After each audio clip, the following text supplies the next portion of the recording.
Well, hey, I am so excited, Dave, that this is our first ever podcast, Asphalt Advocates. We finally made it happen. Man, I'm happy to be here today, man. This is a long time coming, and man, what kind of shoes you got on there, man? These are my Dunklo Chunky Dunkies, by the way, courtesy of Nike. Yeah, these are my fun shoes. What are you wearing, by the way? Man, I just got the classic, man, off-whites, man. You know, keeping it basic and simple. But man, hey, let's get into why we're here today, man. What's going on? So, you and I have been talking about doing something like this for years. I mean, we've been working together now, 7 years? Yeah, man. And obviously through Law Tigers, and we wanted to do something kind of unique and different. Not to disparage other podcasts, but they have their thing, and we want to do something totally unique, totally different. And so I'm hoping everybody will enjoy it, and we're going to introduce a very special guest for our inaugural. You said that in a polite way, man. Fuck it, man. Let's just be real, man. It's been about 80% of those podcasts out there sucks, man. That's true. But, obviously, the gentleman that has come in today, who we're going to surprise everyone with momentarily, his is really good. He's the exception, but it actually influenced us, man. It did actually. But so yeah, we're going to be doing this, for now, maybe once a month, and then we'll try doing it more often as things roll out. But we want to make this fun, educational, and of course entertaining, because we want people to enjoy the podcast. And we're doing video and audio, so people will have opportunity to do it, listen to it, or engage with it in different ways. 100%, man. So. You want to jump into introducing, man? Man, we're blessed and honored to be with some, real deal, the real deal attorneys, man. But this guy right here is special, man. I'm not gonna steal the thunder, man. It's on you, man. Yeah, so introduce this guy. Man. Let's make it happen. So for our very first podcast guest, our inaugural victim, as I like to say, is Robert, a.k.a. Bob Simon. Yeah, what's up? baby. Bring it. What's up? Yeah. Big ups to you, I brother. thought whenever you said it was going on the Asphalt Advocates, I thought it was asphalt. Oh, yeah. This is going to be like an employment talk. No. We tried. Yeah, I guess you could play with the words a little bit and interpret it in different ways. And I was like, yeah, I know. I think I misspoke on that. But how you doing, bro? I'm doing well to quite well. Every day is better than the last. And I'm a happy dude, man. Like Dave, he's a big smiley guy. Same. Like, you do have $1 million smile. We were talking about that, Dave and I. Yeah. And they're real, right? Actually, these front two are capped because my brother, it's still chipped. See this one?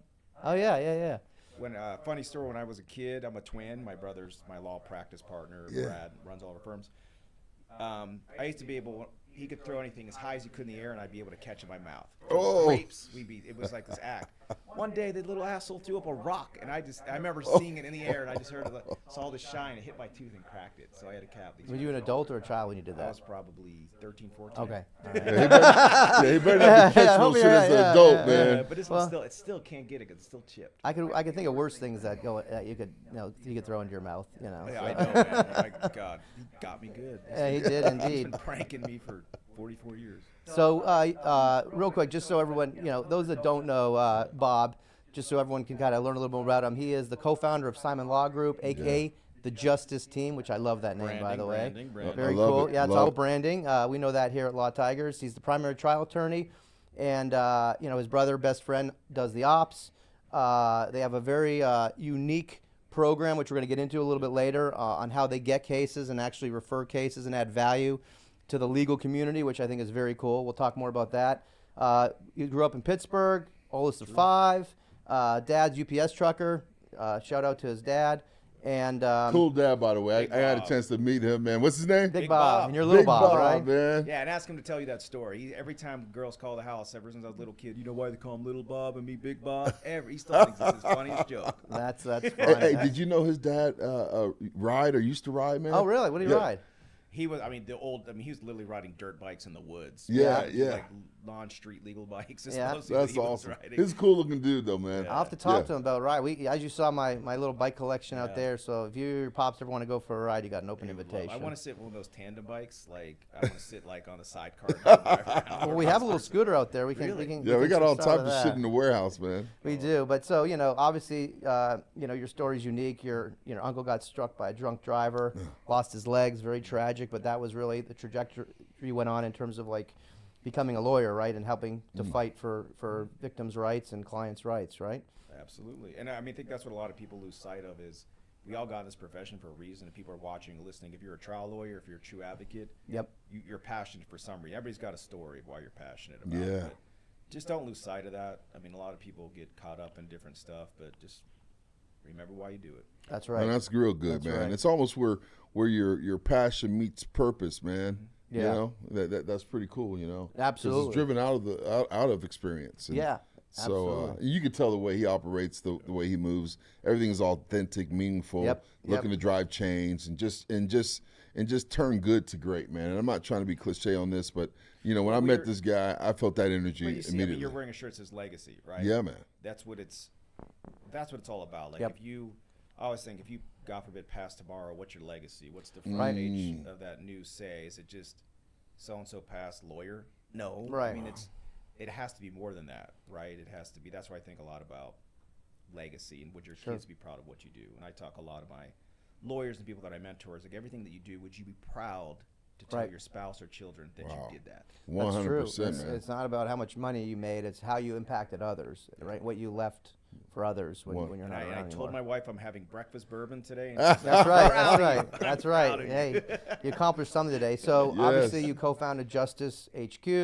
You also launched Attorney Share, which we'll get into, which is very cool. I'm intrigued by that, and we were just talking a little bit about that outside.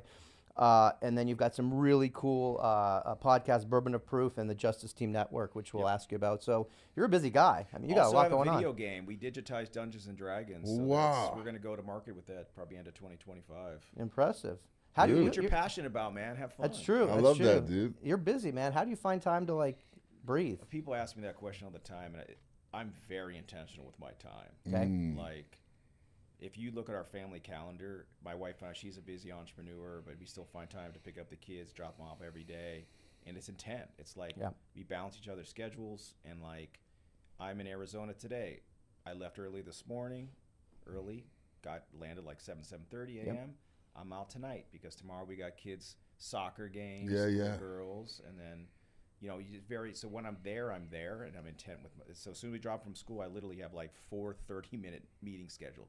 Come back, boom, boom, boom, boom. I love that, But man. if I'm in a trial, there is no consistency. It's harder to be intentional with your time. Yeah. Yeah. It's just things fall to the wayside. So, Yeah. My wife talks about being present also. So Yeah. the time you are with your family, not being on your phone, not being, it's you know, hard. it is hard. It is hard. All of us here own our own companies, Yep. and you're always a small business owner. You still have to, if the house is on fire, You're always on. You got to Right. extinguish it, right? Yeah. Yeah. So Yeah. I always say I'm never not working. Yeah. Like sometimes I'm certainly not, but I always at least am able to check my phone, check an email, correspond, and get back. Right. Well, that's great. cool, man. That's great. My kids are used to it. Yeah. I mean, obviously there's benefits to, all the stuff that you do and we do as well in terms of, the fruits of your labor. So, but again, there's a balance. I think And you're I think right. it's important to explain to your children what you're doing and why you're doing it. Daddy, you're on your phone. Well, so-and-so called with this issue. And they're like, my kids remember everything. It's like I have a 7, 4, and 2-year-old, and a trial I had done a few months ago. My kids knew that case. Wow. Like, they still ask me about, this. It was someone that passed away, and we represented the son. And they actually got to meet him at the end of the trial. But I mean, it's very powerful to have them go up and say, how's so-and-so doing? And like, I have a focus group. They're kids. Like, I just told you the story. What was important to you about that story? Wow, man. Because Yeah. kids are honest, man. Yeah, 100%. You're the example, man. Yeah. And you follow, man, and I mean they'll follow your lead, and it probably won't surprise me. You may have some junior attorneys rolling around your home, man. And we'll see. There's a new business model. You could have kids focus groups where kids are the like jury. that. Yeah. I want Those are half. probably I want very half. good. I want half. Cool, man. Hey, so about Asphalt Advocates, obviously we're bringing on top attorneys across the country, man, and they handle anything on the asphalt, man, from automobile cases, right, trucking, motorcycle cases. But part of our show too, man, we actually focus on tequila, man, being in the Sonora Desert, right? So what we're doing is we're bringing these tequilas from all across the world. In fact, Ari hopped on a plane 2 days ago. This is a true freaking story. Ari hopped on a plane, flew to Mexico. I think he may have purchased the watch too, but we won't go Well, down not that for me. way. It was for somebody else. Let's be honest. Usually it's for me. And then he came back with like 6 bottles of tequila, man, and Tax-free, by the so way. what we're doing is we're going to highlight a tequila per show. Yep. So what we have today, we have Clase Azul. It's a pretty cool tequila. Let me just move this mic out the way. Let me just give you a little heads up what this bottle does. Oh, you can't ring that bell. Ring that bell. Hey, man. Ring that bell, man. So, Clase Azul is what we're featuring today. But we know that Bob is their bourbon guy, breakfast bourbon, man. You want to talk about the bourbon that you brought in for him? Sure. So I've been watching Bob's podcast, and I'm more of a bourbon collector, not a bourbon drinker, and there's a difference. Occasionally I'll have a bourbon, but I'm more of a cab guy, and that's a whole nother podcast. Is it a wine game? I'm one of the wine game, but one of my colleagues, he's one of my regional directors, Bill Simpson. His son has gotten into doing reviews and podcasting for bourbons, and so he's got this hookup in Utah. And my wife and I were at this place a couple of years ago and really fell in love with the bourbons. And now I've got access to these really hard to get bourbons. And you probably know more about this bourbon than me, but what makes it so special in your mind? Midwinter's Night Dram, this is my favorite High West product. People that always say, what whiskeys should I try? This is always one of the first bourbons or whiskeys I tell you to do because they take the High West double rye. I'm a big rye guy, a little more spice to it. But they'll age the last 6 months of this one in a port barrel. So you're going to find, you like cab, this is going to be a port, you're going to be able to taste it. But they do different acts. Every year is a new act. Okay. It's very theatrical, Shakespearean. So this is, I think they're up to maybe act 10 or 11 now because they've been doing 10 or 11 years. Wow. And this is act 1. And as soon as I came in here, I was like, hold it, because I always look for the act. I've never had act 1. You cannot find this. So Bill Simpson. Bill Simpson and his son. I forgot his son's name, but shout out to them. This is huge shout out because this is extremely hard to find, and if people have it, they don't open it. It pisses me off more than anything. Every bottle in my house is fair game. Hey man, we crack open this thing. Yeah, I think it retails for like $500-600 at least. I think I only paid like $150-200 per bottle.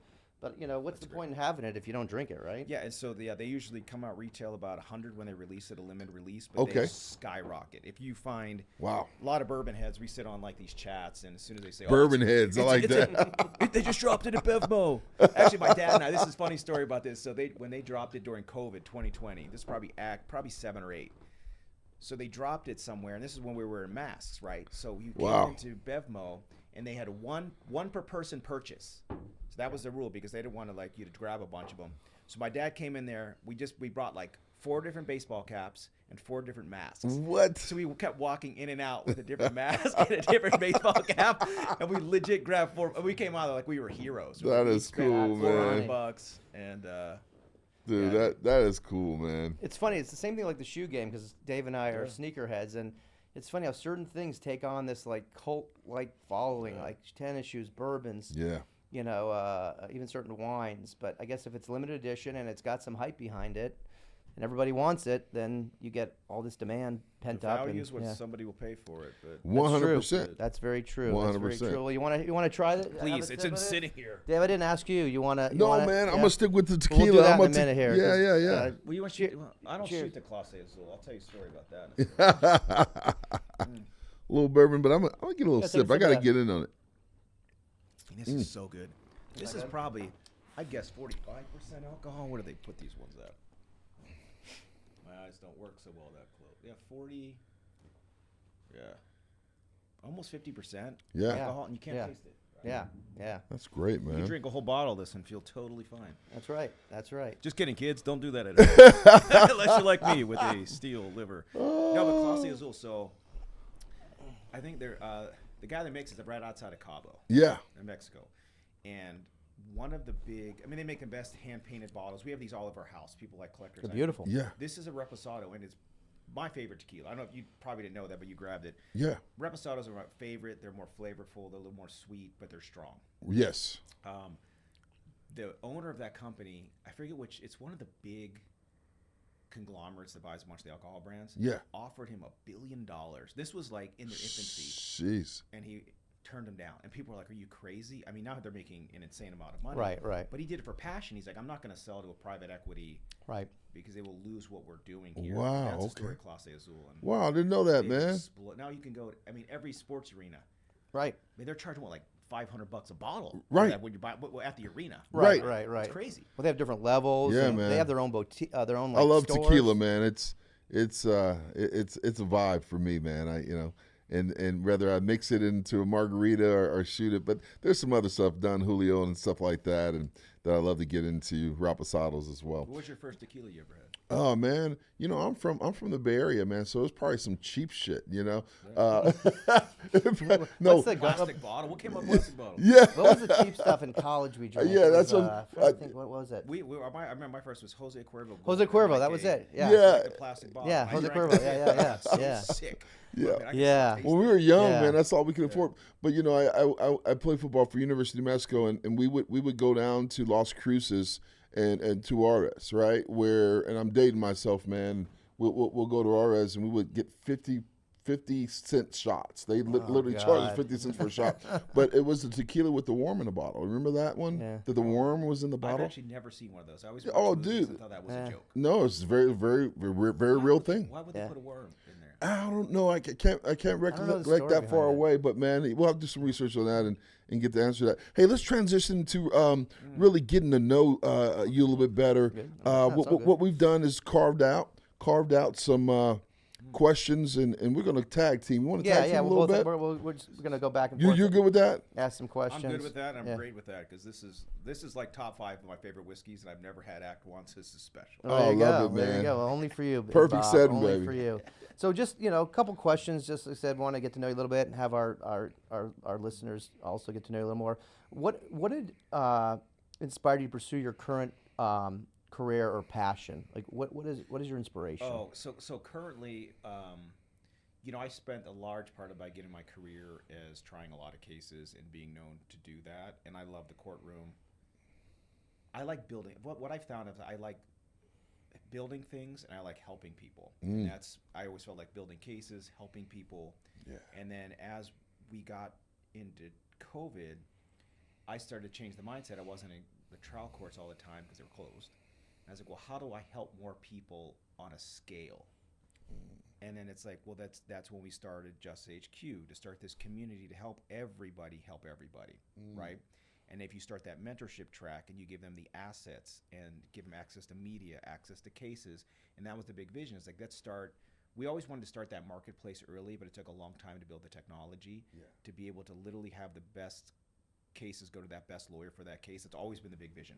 Wow. Is to helping people on a massive scale. And that's what I'm passionate about now is I genuinely like talking to people and I like helping good people. Right. Like helping them to a fault. If you ask my wife, we put the kids to bed and I'm like taking calls from people about like just quick call about how to help them. But the more that you do that, if you touch one law firm owner, they can help maybe 1,000 people that year. Now think about that. If you do that 300 times, 1,000 times, now you're helping 10 million people. Sure. Wow.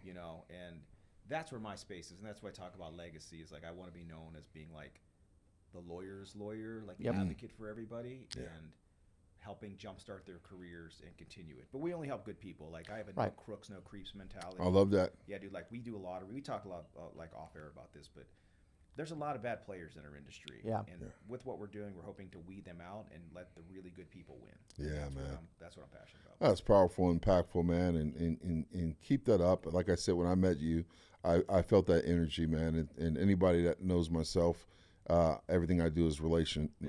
It's all about the relationship.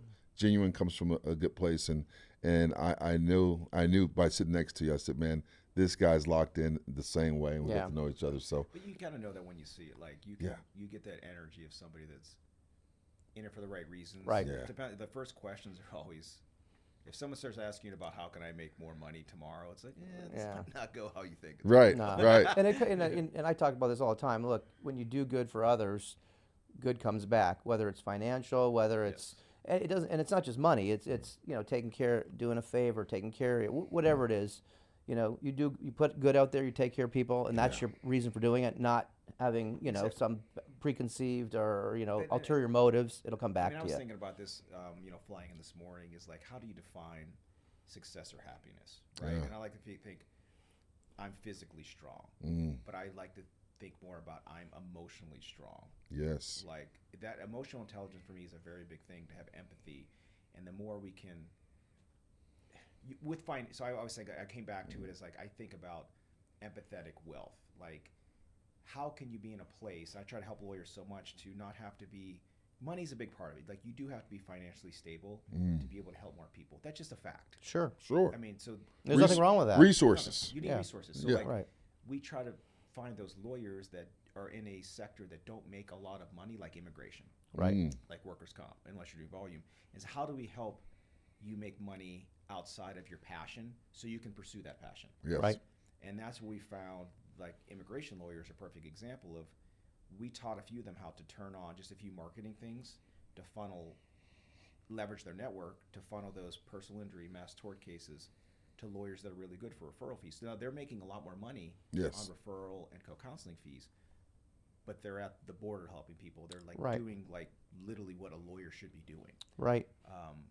And that's like, the more people in my circle that I can make emotionally wealthy, Sure. that's success to me. Man, that's heavy. That's happiness. That's heavy. And that's good for the clients, right? If you're an immigration lawyer and you have PI cases coming in and you're not suited to representing those clients, it's a disservice to them. Service them. Better off sending it to someone where that's their focus, right? That's their specialty, and vice versa on Like somebody immigration. was shot. I was at what was it, my conference last week, and somebody was shopping me this case, 8-figure case, but it's a weird government liability stuff, and I've done a few of those, but not enough to be like, I was like, see that guy over there? It was Brett Schreiber at Singleton Schreiber. I was like, that is the guy. I go to him with Right. questions on these cases. Wow. Talk to him. Right. Like, some lawyers would be like, oh, I'll give it to me, I'll figure it out. It's like, No. you do a disservice. Like, Right. if you want to get the best result, and I want to help that individual, so 100%. I'll help you by helping that person Man. too. That's What comes huge. back, man? What I appreciate about what you're saying and who you represent and who you are, Bob, man, is just your honesty. Some people say authentic. You being authentic. You're just honest, man, and I appreciate that. I'll be real honest with you. I'm gonna try your tequila. Yeah, man, Well, come you on, may wanna baby. say- have a sip, but there's something we're going to be doing in the future. Well, where no, he can always add to you're it. going to be man. drinking. You're going to be doing some more Yeah, drinking here. we'll But add yeah, to yeah, it. yeah. Yeah, Take- we're I'm not good. gonna speak at this conference. Come on, man. You can blame us when you're slurring This is today. perfect, brother. I was at CleoCon, and they had me. I filmed 4 episodes of Bourbon and Proof there before I took the stage. How did you manage? I love it, man. I How don't did you remember the cope? talk. Oh, there you go. No, it's really good content. Apparently, people loved it. So That's Yeah. all right. fine. That's Take a good. little Yeah, taste, and I take got a taste. question for you. Man, this one's so good. Yeah, it is, man. I love it. I think I got.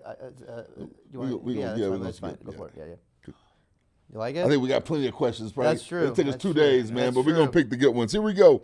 So my question for you, man. This is our whole goal too, man, is to open up the inside of like who you really are and how your mind works, go. man. Yeah. And so if you could have dinner with any historical figure, who would it be and why? All right, so I mean, it'll sound cheesy, but like, I mean, I would love to just to have my grandparents when they were like in their 30s, 40s, that. But that's not a historical figure. I mean, it's a different question. I get a little emotional just thinking about that. Yeah, 'cause man, I I- have my grandparents alive. I love that. You can answer it. Go.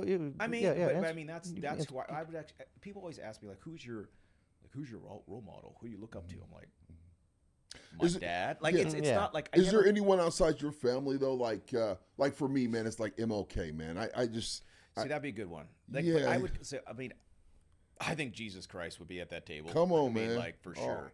I always like that because I mean, I want to pick those spiritual leaders. Yes. To figure out how you had somebody 2,000 some years ago buy into this, right? How did that happen? Because I'm huge, as you know, big in building community and helping people. yes, Sure. That's like the biggest person. When you said Martin Luther King, yeah, I would also have like Martin Luther, who disrupted Christianity, like the 100 600s? Right. 100%, Yeah. man. That's heavy. Yeah. And like that's kind of the direction I would go with that, and not so much like recent things. Because, Sure. I mean, I'd go probably back to like a Greek philosopher or something, just to figure Yeah. that Wow. mindset. Yeah. Because my kids listen. We go in our car, we put on podcasts for them. Yeah. We found this one called Greeking Out. It's really well done. Plato, a little Plato. No, yeah. they yeah. they go back to like Greek mythology stories. Interesting. And it's so well done and so well told, but they're so quiet in the car, and they're so invested in these stories. And I'm thinking, like, how did these stories come to be? Wow. Because they're still, like, a lot of them are still, like, stories that apply today. Right. But, like, going back to find, like the Odyssey, they did a whole Odyssey thing. Sure. Right? Like, I'd love to have Homer's blind ass at the table. That's right. That's But right. I don't know, man. But, like, do you guys have to answer these questions? Do you guys think about these? You know, whenever I write down questions, man, I do. I kind of answer myself. Yeah. You know, and that's why I went to MLK, man, just, for so many reasons. But, man, I love your answer, man. Like, it doesn't get any better than that. So I'm going to leave it there, man. What about your talk to us about your grandparents, because obviously it struck a chord. Yeah. So, I mean, my grandparents are my best friends. I'm very superstitious, and I don't like to fly. I'm ex-baseball player, so I literally talk to my grandparents before takeoff. Sure. Love it. One's still living. The other, one of my grandfathers just passed away. But I was very close to my grandparents. I mean, salt to the earth. Grew up in Pittsburgh. Like, we were watching old videos of them the other day, showing our kids. One of the things that I wanted to do, because I do a lot in tech and artificial intelligence, is I want to make my dad into an avatar that my kids can talk to. Wow. And we're very close to doing that. Like, I'm supposed to go to the studio tomorrow to record and do or next week. You can ingest enough information about the knowledge of somebody's internal mindset. I've done it with myself. I've done my own internal LLM for my artificial intelligence. I'm going to do it with my dad, because I would love to talk to my grandparents. Wow. Rather than, Alexa, tell me about this. It's like, Sure. hey, Grandpa, tell me like a story. That's pretty outstanding, cool. You man. can do that. Like, you can literally do that, but you have to you got to like shoot your pops or get enough information. Isn't that amazing, man? It's amazing. And that's one thing that I think technology is going to be, because right now we have iPhones, we have Instagram. People can go back and catalog your life. This wasn't around even 20 years ago. Right. So we didn't have that with our grandparents. We got to go through, scan old photos. Right. Like, I'm a big nostalgia guy. Like, I think that's the new frontier. So I'm excited about that. That's pretty cool. Yeah. So, obviously, you're a high-profile guy. People know who you are, all the cool stuff you're doing, which we're going to get into shortly here. But what's something that people would be surprised to learn about you that maybe they don't know? I think people would be surprised how normal, like, our life is, and how hectic it is with, like, just kid stuff. Kids, all their schedules and things like that. I don't know. People see folks and be like, "Oh my God, they're so affluent. Their life must be like this." Like, no, we're all the same. Like, Sure. I talk to a lot of folks. It's like, no matter how wealthy or successful you are, like, all of us right now, we're sharing in the exact same moment at the exact same time. Yes. It doesn't matter if you made $1 billion, you made 0 or 500 billion, right? Wow. We're here sharing the same moment. So who cares about all the other noise? Right. And I think people will be surprised about, like how much I just don't give a shit. Sure. Like, I don't care what people think or feel about me. Like, man. I'm unapologetic. It sounds like a song, unapologetically me. I love that, man. I don't know. I just literally try to make people smile every day. I tell my daughters the same mission. If you can make 1 or 2 kids in your class feel special today, Sure. you've done a good job. I'm sure there's some things you've said or done, though, where maybe you regretted it, or like, maybe dude, I shouldn't have said that. No. Foot and mouth. Okay, so no, I mean, I have a trucker's mouth. My dad is a trucker, and my kids curse a little too much, and even at 7'4", so my 4-year-old in class, she kind of got written up, and she's the sweetest kid of all time. Like, She'll teach you to fuck off or something? No, she called close. No, but she gets all these awards for being nice and helping, because we teach that, we foster that. But she like called some kid a dummy. And I was like, oh, I know where that came from, because when I drive, I tried not to swear, and I'm like, you dummy. Like, I'm like, what are you doing? You can't sit in the left turn pocket and not do that. Take a chance, dummy. And she's just back there listening. They absorb everything. Huh? They do, man. Everything. Yeah. So, That's man, funny. many people know, that you are like really the jack of all trades when it comes to this thing. You do very well, but I would like to talk about your trial lawyering skills. Sure. Being a trial attorney, and so what's the craziest trial scenario or trial experience that you've ever had? Ooh. I would love to know about that.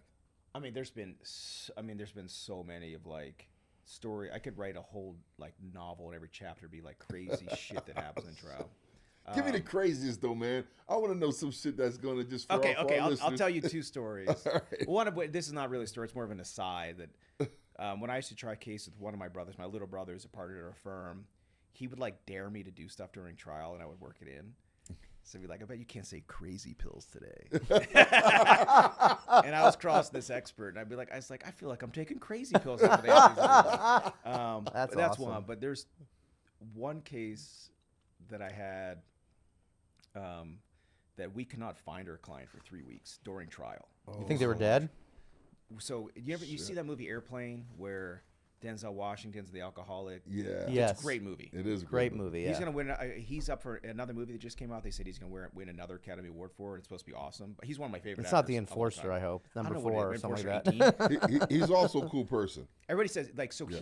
He lives like somewhere up in like Bel Air, Beverly Hills, in this gated, and everybody says he's the nicest human. Everybody, because you talk like I talk to the staff when you go up there, and they will talk about Denzel being so generous during Christmas and stopping to talk to them because they don't, people don't get that. You always talk to those folks. Yeah. But we had that movie Airplane. There's a scene where he's supposed to come up to testify or do something, and he gets someone's supposed to be watching him, and he gets into like the hotel mini bar. Yeah.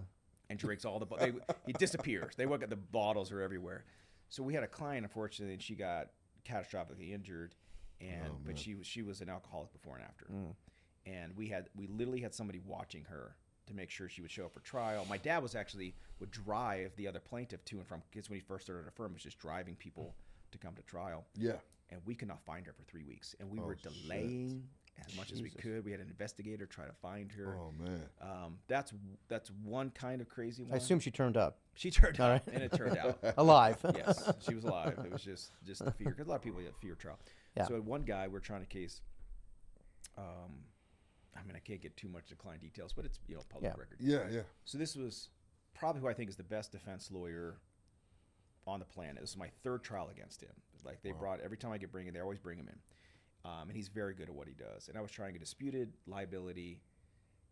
Guy was a pedestrian, crossed a few lanes of traffic, got hit by a car.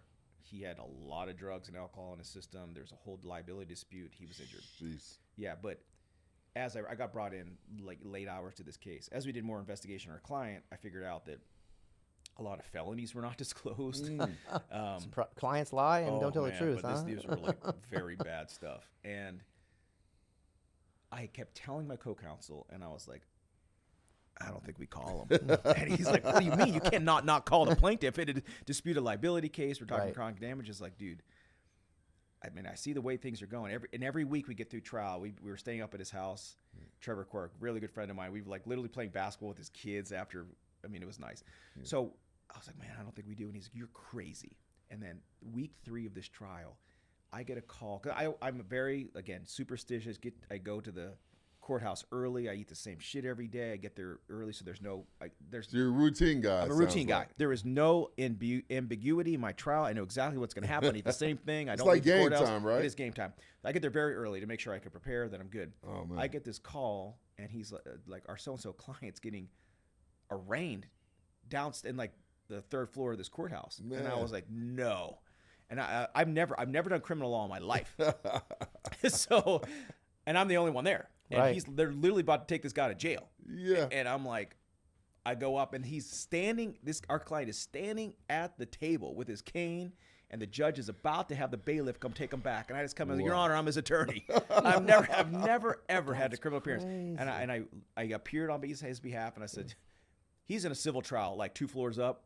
Can you just hold this off like 30 days? That's crazy. And they were like, is he really? I'm like, yeah, here's the case number. And they let it happen. Wow. And I was like, what are the odds of that? oh, not good. Yeah. Shit. But then so I got my way. We never called him in trial. And the defense lawyer was so like aghast and we made the right call.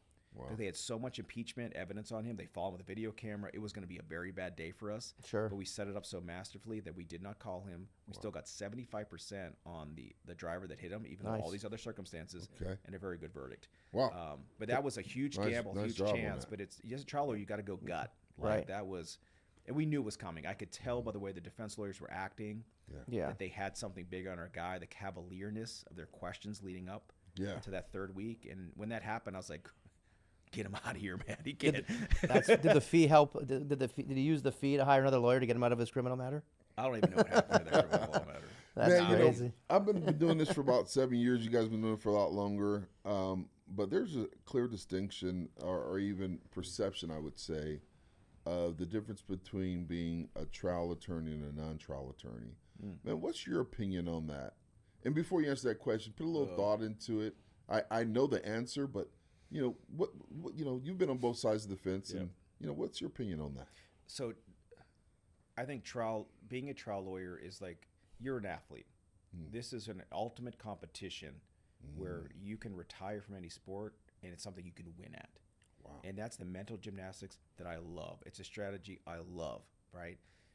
To me, it's the quintessential playing field, but it takes a team. Like we have Law in Motion there. Like we build a team. When I first started trying cases, and this is, I'm going to go to your answer, is being a trial lawyer, there's a lot of ego that goes into it. A lot of people come with ego and say, I'm going to be the best because I saw so-and-so do it, and that's because their ego's talking. Yes. If you want to be the best trial lawyer in the year you have to put your ego aside. Wow. And you have to realize what you are not good at and let other people fill those roles or things you don't have time to do. Correct.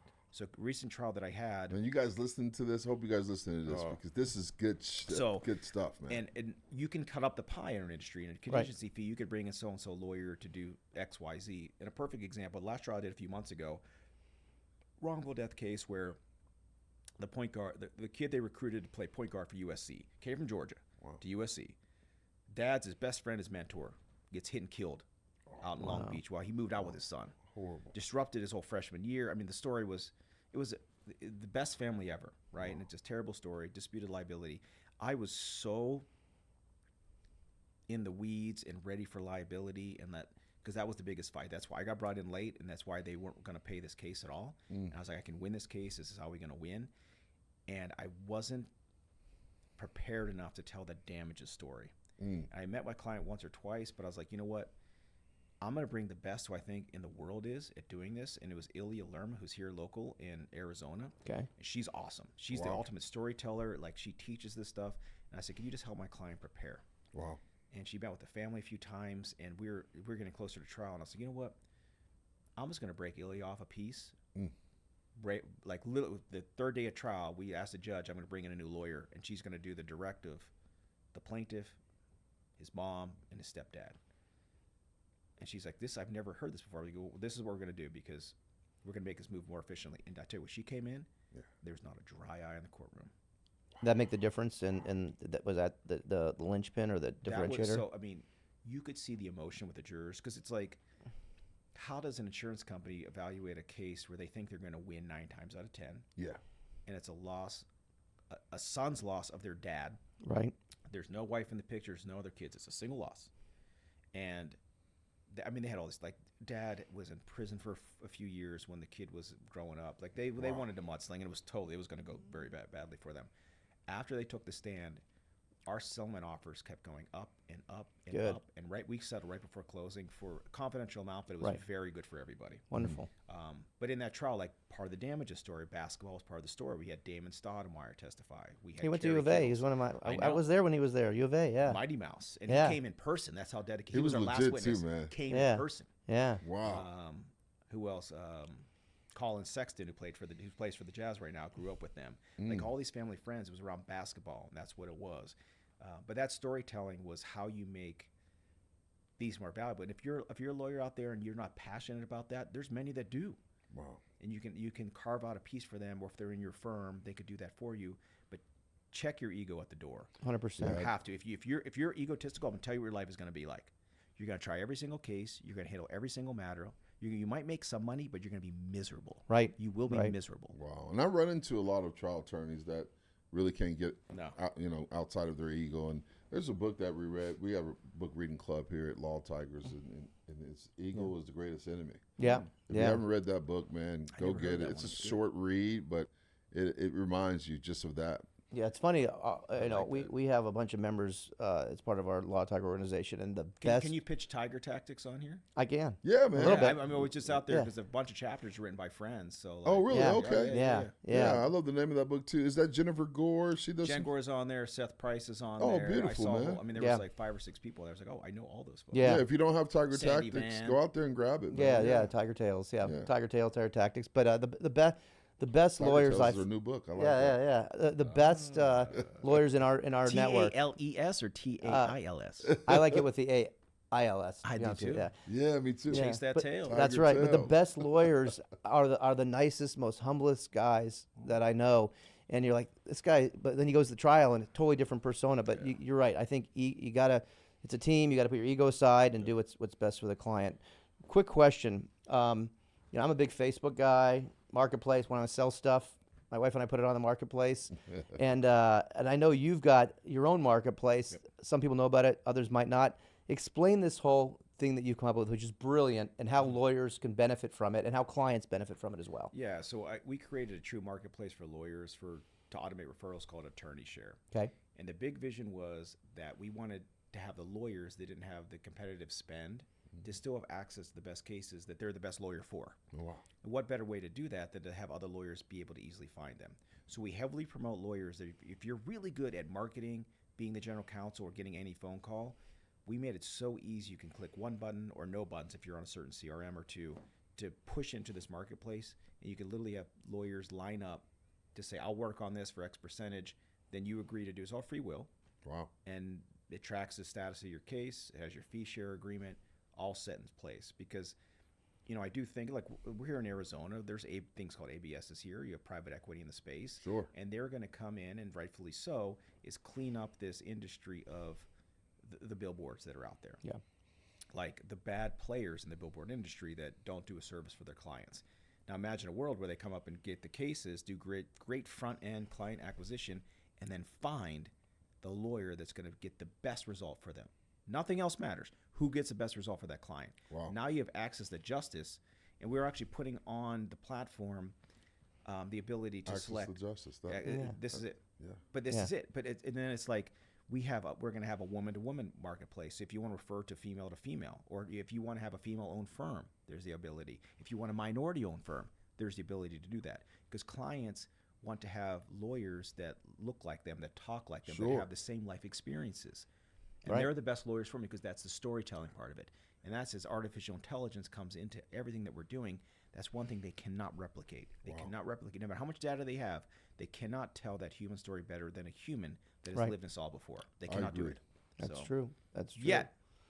Yeah. Coming. It's They're coming. working I've seen on it, enough man. like Will Smith movies. I'm and working that might on be it, coming. man. Yeah. I love the answer to that. Hey, man, so this is a time for us to transition to what I feel is, we got a lot of cool little sections of this podcast, man. Nice. Hey, one thing before we do that, just Before- one thing. what you got? I have to ask him this question. Okay, what you got? Because you're a whiskey guy. Yeah. What's the absolute worst fucking whiskey you've ever tasted? Oh, I actually That's know a the good answer. yeah, question. I had to get that one in. Sorry to interrupt you. So Dave. Yeah. we it was a those pickle whiskey. Okay. So it was a pickle infused whiskey, and it was terrible, and I could still taste it in my mouth. As we highlighted different whiskeys that are on the show, and like I try to find some fun ones, sometimes like a peanut butter whiskey. Yeah. But it was this pickle whiskey, and it was terrible. Pickle. And I also any Johnny Walker Blue, terrible. But I'm not Yeah. a Scotch guy. How about Terrible smoke? with How about capital T. smoke? I got this next door, this smoky whiskey Oh, from, that's and horrible. I just can't. I No, I try can't to do smoky. smoky, and it's real smoky. Yeah, that's not my But thing. I truly believe that like spirits talk to you, Yeah. and your spirit that you like is for a reason. Sure. Like I'm big in like American bourbons. Maybe that's because we grew up drinking a little bit more of it, or maybe our ancestry did. Sure. Wow. And that's just where we are with it. Sure, Right? sure. And that's what I believe. But Yeah. it might be wrong. It might be right. This guy's like a vessel, man. I know. He's like, I also think duct tape can fix anything, and salt water will cure most everything. That's right. I also I- think if you drink alcohol every day, you will not get sick. Well, doesn't I pickle don't get ju- sick, and I drink alcohol Well, there every you go. day. Doesn't pickle juice help you with certain things also? I think with gout, right? So Yeah. if you ever have Wow. gout, you can have I some haven't started thinking about gout since like a few Happy Madison movies. That's true. You can have your pickle whiskey when you Hey, have man, you can gout. tell our age group, man. We started to start worrying about that type I of know, stuff. I know. Oh, So, or man. you're pregnant. I think pregnant women like pickles too, or pickle That's juice. right. I don't know. Anyway, So is it time? Is it it's time now. Is It's it time. man? Yeah. God. All right, drum roll, please. Drum roll. Ta-dum. All right, here we go. Oh, God. We are moving to our section. That's what we call What's the verdict? Oh, What's the God. verdict, everyone? And Ari, you want to take over and explain to him what's the verdict? This is fun. Yeah, works. so what I'm going to do is I'm going to throw out a bunch of like one or the other. And the first thing that comes to mind, First thing. you're going to throw it out there and, Oh, no. you This know, might get me in unfiltered. trouble. This is gonna And then be we'll probably canceled. ask for some clarification on a few of them Yeah, circle afterwards. back on Yeah, some of circle them, back. man. So you Yeah. ready for me? God. All right. Do we have the clock ready? Ready? 1 minute. Here we go. Wait, how long do I have? For right we'll away. give No, you- yeah, we'll right give away. you Yeah, 60 right away. seconds, Just throw it yeah. out there. Okay. Oh, 60 seconds. Rapid fire, Here we man. go. Yeah. All right. Trump or Kamala? Kamala. Boxers, briefs. I do tight boxer briefs. I like Keep that. my boys in place. Nice. Brunette or blonde? I mean, either. All right. Which mix. one? Which one? No, see, my wife goes back and forth between brunette and blonde, and Oh. it depends on what she chooses. All right. Okay. We'll let you. Why not red hair, blue hair? You can That's true. That's true. Love or respect? love. Rich or famous? Famous. Boobs or butt? Ooh, I mean, I think butt. All right. Well, I'm gonna get back to But that. I'm in a not second. sure. It's like a transition. I'll I ask- think yeah, that has to do with age That's too. right. man. We'll ask you about that one in a minute. New York or L.A.? L.A. Uh, You can tell my brown and gray ink. I'm an L.A. guy. Yeah, baby. Yeah, baby. Dodgers, baby. Dodgers. L.A. Although I'm a Pittsburgh Pirates fan. Oh yeah. Whiskey or vodka? Oh, I mean, whiskey. That was Yeah. easy. LeBron or Jordan? LeBron, 100%. Ooh, we gotta talk about We that. can talk about that. Country or hip hop? Hip hop. All right. I'm gonna tangent on country, ladies and gentlemen. If you're listening, country's not cool. It's not cool to like Country country. sucks. Everybody goes to these country concerts. Oh, I'm gonna take pictures in boots and my hat with my kids. The music sucks. It's I literally agree. about the most depressive thing you could ever think about. People are like, this sounds good to me. It's Yeah. different from folk. Folk's a little cooler. You get a little poppy, a little like, folky, Yeah. But Yeah. it's not cool, ladies and gentlemen. It's Yeah, not. I do not. I absolutely. Well, they got abhor Jelly country. Roll, who actually started off as a hip hop artist, and now he kind of Yeah, because morphed he into couldn't this make it kind as a hip hop artist, so he But went the country. dude have Yeah. some impactful songs. But that's the thing. But Yeah. it depends on how it's written. A lot of these country stuff is literally about my dog died last night. That's right, My wife that's right. shot me in the face Yeah. with the BB gun. Yeah. Like it's literally the saddest thing you could think about. Man, so who's your hip hop? I want to know a little bit more about your hip hop. Okay. I will probably give you my top 5. 'Cause Okay, I fair think enough. it's hard to find. I put Eminem up on Mount Rushmore. I'm a weird guy. I love DMX. Metaphor. Oh, me too. He man. lived here. Damn- He lived Oh, here. really? Yeah, He- Cave yeah. Creek. He died established recently, around a couple here. years ago. I yeah. love DMX. Yeah. Dr. Dre is in my top 5. I love Agreed. it, man.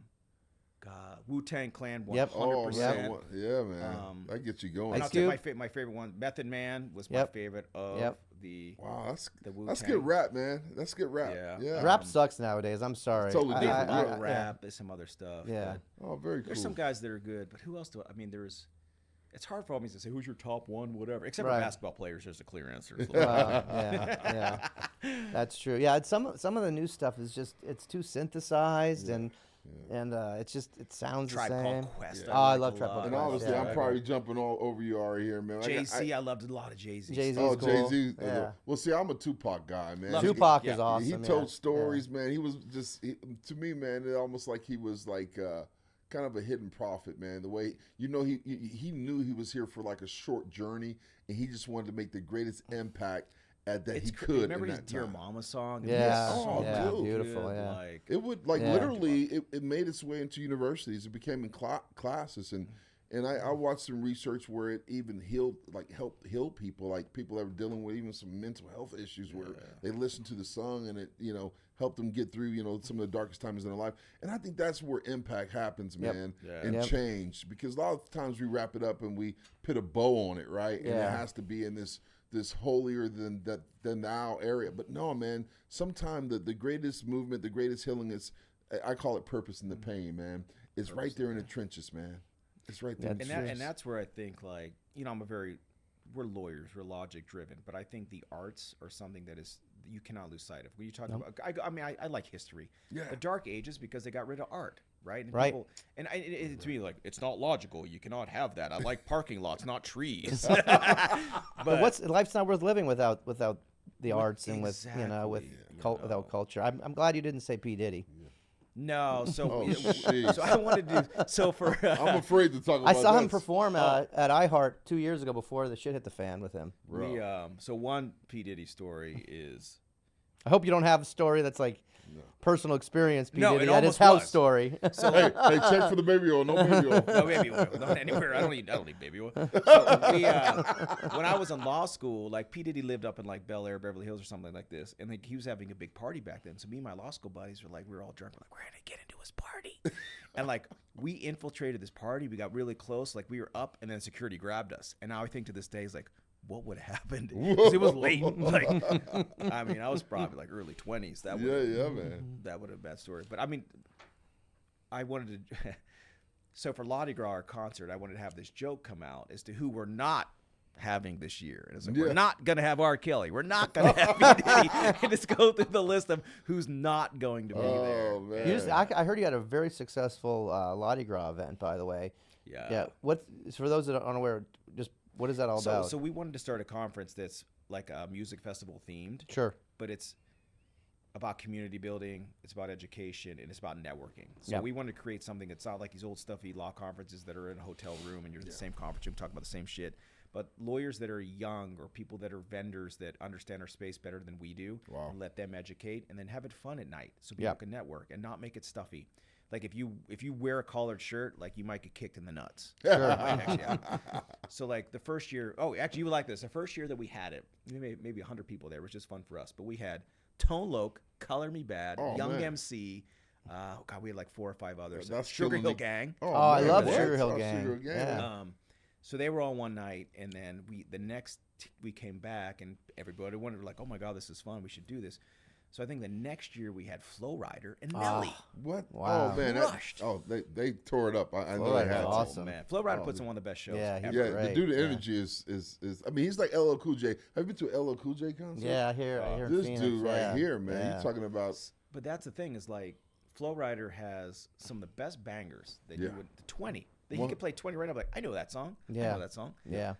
And then we came back. We've done Snoop Dogg. I love Snoop. Rev Ron. I used to love those guys. Yeah, Yeah. man. Man, that's why we freaking love you, man. You're locked in, man. Authentic, and you know, But do shit you want to do in here. Yeah. What's Right. stopping you from having a bourbon podcast or putting on a music entertainment festival? This is why this has arrived, man. Yeah. Asphalt Advocates. We said this shit was going to be raw and uncut.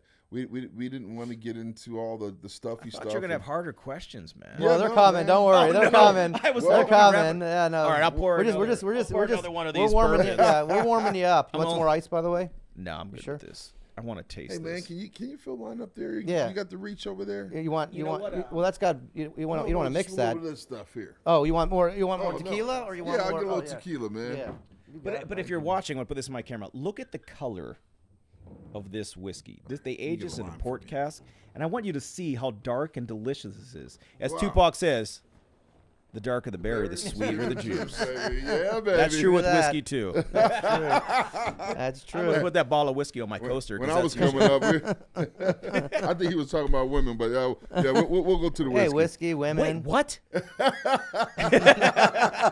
I love it, man. Let's drink to that, man. Let's drink to that. Oh, man. What is it? You're obviously a connoisseur. What is it? The notes. What is the taste that makes it so appealing or so? I'll tell you what. Great. The best whiskey that you've ever had is one you're sharing with friends. True. Hey, True. I love To me, it, the rest man. doesn't matter. I like this because I like flavor in this, and Right. I like higher proof stuff Right. and a little bit of sweetness. Yeah. It's very good. So there's no like sugar in this. Like I could drink a bottle of this and get up the next morning and be fine. People are like, how'd that happen? Because I'm not having sugar. I'm not mixing. Oh, it's drugs. not because you're an alcoholic. No, it's because I am. My liver has calluses like a steel worker has on their hands, right? So that's probably a little bit about that. I have some endurance. Let's just say it that way. Yeah, that's But funny. you're talking about some of the hard questions, man. We, you know, Ari and I, she's, man, I don't want to get sentimental, man. I've been there 7 years, and as everyone knows, man, he is my boss, man. But man, we vibe off each other, and when we talked about this podcast, man, we really wanted to kind of dive into really finding out, about our guests, man. And you've done, and just having you on the show, man. so. I felt so good about having you here, but man, just listening to you, man, it's just. I feel like I'm it's on the Joe meaningful. Rogan experience right now. well, that's Yeah, what we're trying to man. go for. It's honestly. I like yeah, this. This is yeah, really, we're trying really to go good. for that. Cool, yeah, man. Yeah, and we appreciate you coming today. Yeah, we wanted to do something just a little bit different, and Where's you have Tiger Dunks, don't you? I was gonna actually wear. They're actually Tiger Jordans, and then I got Tiger Dunks. Yeah. So I was gonna wear those, They're but so nice. and people think they're custom. I actually went on StockX and I buy them for all my lawyers. Really? My team's here. Yeah.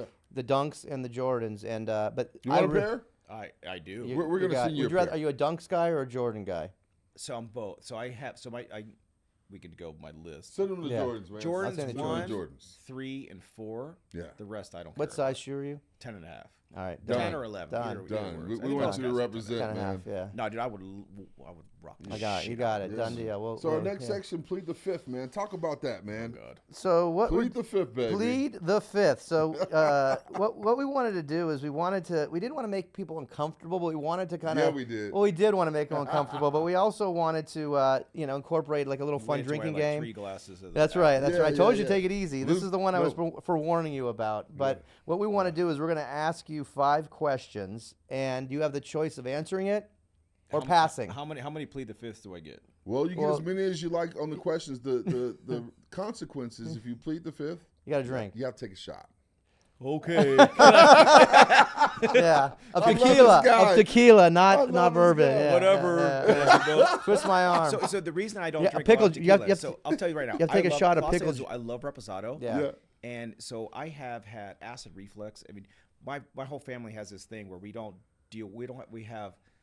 there's something that just doesn't work. Acid will come right back. I have a great Yeah. pill for that. Dude, I think- take something called Dexlon every single day. It's like Yeah. my miracle drug. It's Sure. like Pepcid, but it works for my body. So when I was taking the bar in California, this is 2005, I was so healthy that summer. I was like working out every day, doing protein drinks. shit. I was like regimen. I was playing muscle poker, milk and all that good poker at night to supplement my so I could work, so I could like earn a living.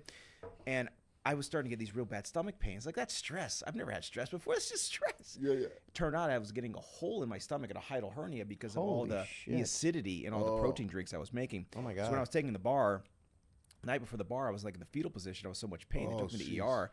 They were like, they did some like, I was out in the fucking desert. And they're like, we got to take your appendix out, son. Your appendix is about to rupture. I was like, Oh, you better wait shit. 3 days. Give me some Jeez. pills. So I went and I took that exam with just like Vicodin on the test, do it, and I crushed it, by the way, high score. And Big then time. Did Vicodin help? I went back to a specialist. They're like, no, you have this like acid reflux, gastritis, same thing. My whole family has. Yeah. So I've been on medication since that day. 2000. That's why I know 2005. I've been coming on 20 years of this medication, Hey, man. and it makes me have an iron liver. But I cannot do acidity.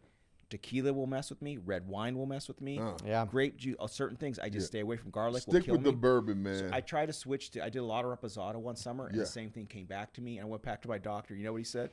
This guy's a board certified gastroenterologist. Stick to the bourbon, Bob. Hey, that's doctor's notice. Hey, doctor's notice, right? Bourbon Bob, man. So- I like the ring to it, man. Well, if you don't have to chug it. If you can either sip that or drink that, we'll give you you a need. he got choice. it, man. Yeah, we don't want to Hey, force he you. ain't ever scared. All right. Yeah. That's a song, ain't it? That is a song. I ain't never scared. All right, so let's go ahead and get going on this, shall we? Let's do it, man. So, Dave, hey, you got can't use shall we on this freaking podcast. well, fucking A, let's get going. Let's make it happen. All right. I'm just fucking with you. I love fucking with Ari. You got it going, Dave. Why do you wear high socks, by the way? If you have jeans on, like, don't you wear like a higher sock or? No, Like, I wear a low low sock sock. Yeah. Low sock, baby. wow, are those stance? Yeah, I stance. love stance. I used to I wear. love stance. I have a lot of cool stance high too. socks, but for whatever reason, I just don't. I'm not a sock guy. I like high socks when I'm wearing long pants. So. Yeah, I do the same thing. Yeah, I I'm do a it high sock sometimes, guy. but with these, they kind of need to stand out on their own. I don't need socks affecting my my By the look way, here. Stance, You know? if you're listening, you want to sponsor the podcast. Yeah, exactly. Yeah, Hey, we'll I know man. the take general it. counsel, actually. I love Stance is the only sock I Reach wear. out, man. Yeah, they're a big success. They have a store in the mall there. I love their Really? stuff. Yeah, that's yeah. So, I'm a no sock guy. Like, give me a hard time about Well, not wearing my you're a socks. I just wanted to know, man. You're I mean, I like the you're a look. stylish guy, though. I don't know This about guy's that. really into I don't know about that. fashion, man. Yeah, like I'm a Chrome Hearts guy. So I was in nice. Vegas, Yeah. and they have a couple stores there. So I got my glasses and these shirts. But this started out more as a kind of a rock and roll vibe brand from the founder, and now it's become more like hip hop. Yeah. Because all the influencers. But It's just an expensive T-shirt. Anything that's all it expensive is. than- It's a $300 T-shirt, pretty much. That's all it is. If You know it who's fits wearing good, one? who gives a shit? That's Yeah, right. yeah. Keith Urban was wearing it at Mass Torts, Yeah, I a saw long that. sleeve I one. I saw noticed that because he's actually performing at that what's that fancy Oh, yeah, he has hotel? what do we call it down in residency. Residency, What's the yeah. at the Fountain Blue, and there's a store there. Have you been to Yeah. Fontainebleau? I have not, but I heard it's awesome. Yes, Beautiful man. but dead because it's in the middle of fucking Well, nowhere. it's just in the wrong location. But But, Yeah. that's probably a good thing. Like, I don't want to. yeah, it's I'm actually a I'm good not thing. beatboxing around like the strip. Like, I just want to be in Yeah, one the strip is location. getting hang out. crazy lately. I Especially think- if you have family. Yeah, I think eventually it'll take off because as a destination, but a lot of people still like to be in the middle where they can bounce from different places. But I think they'll find their niche with conferences and business people and folks who just want to go there for a conference or for a concert, hang up. It's beautiful. They're still adding more restaurants, high-end shopping. It's a destination of itself.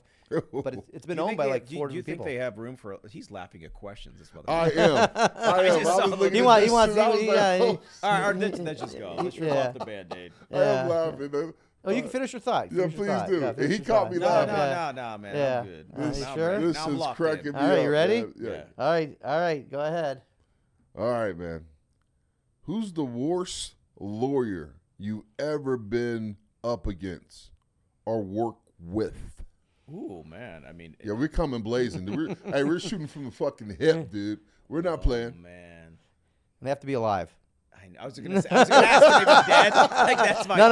only- You know, no easy out here. That's my only. No easy out. Oh my God. It's your truth, man. It's your It's my truth, man. truth. You don't have to answer. You can have No, a shot. I want to you hear know? this. I think the world needs to know. Shit.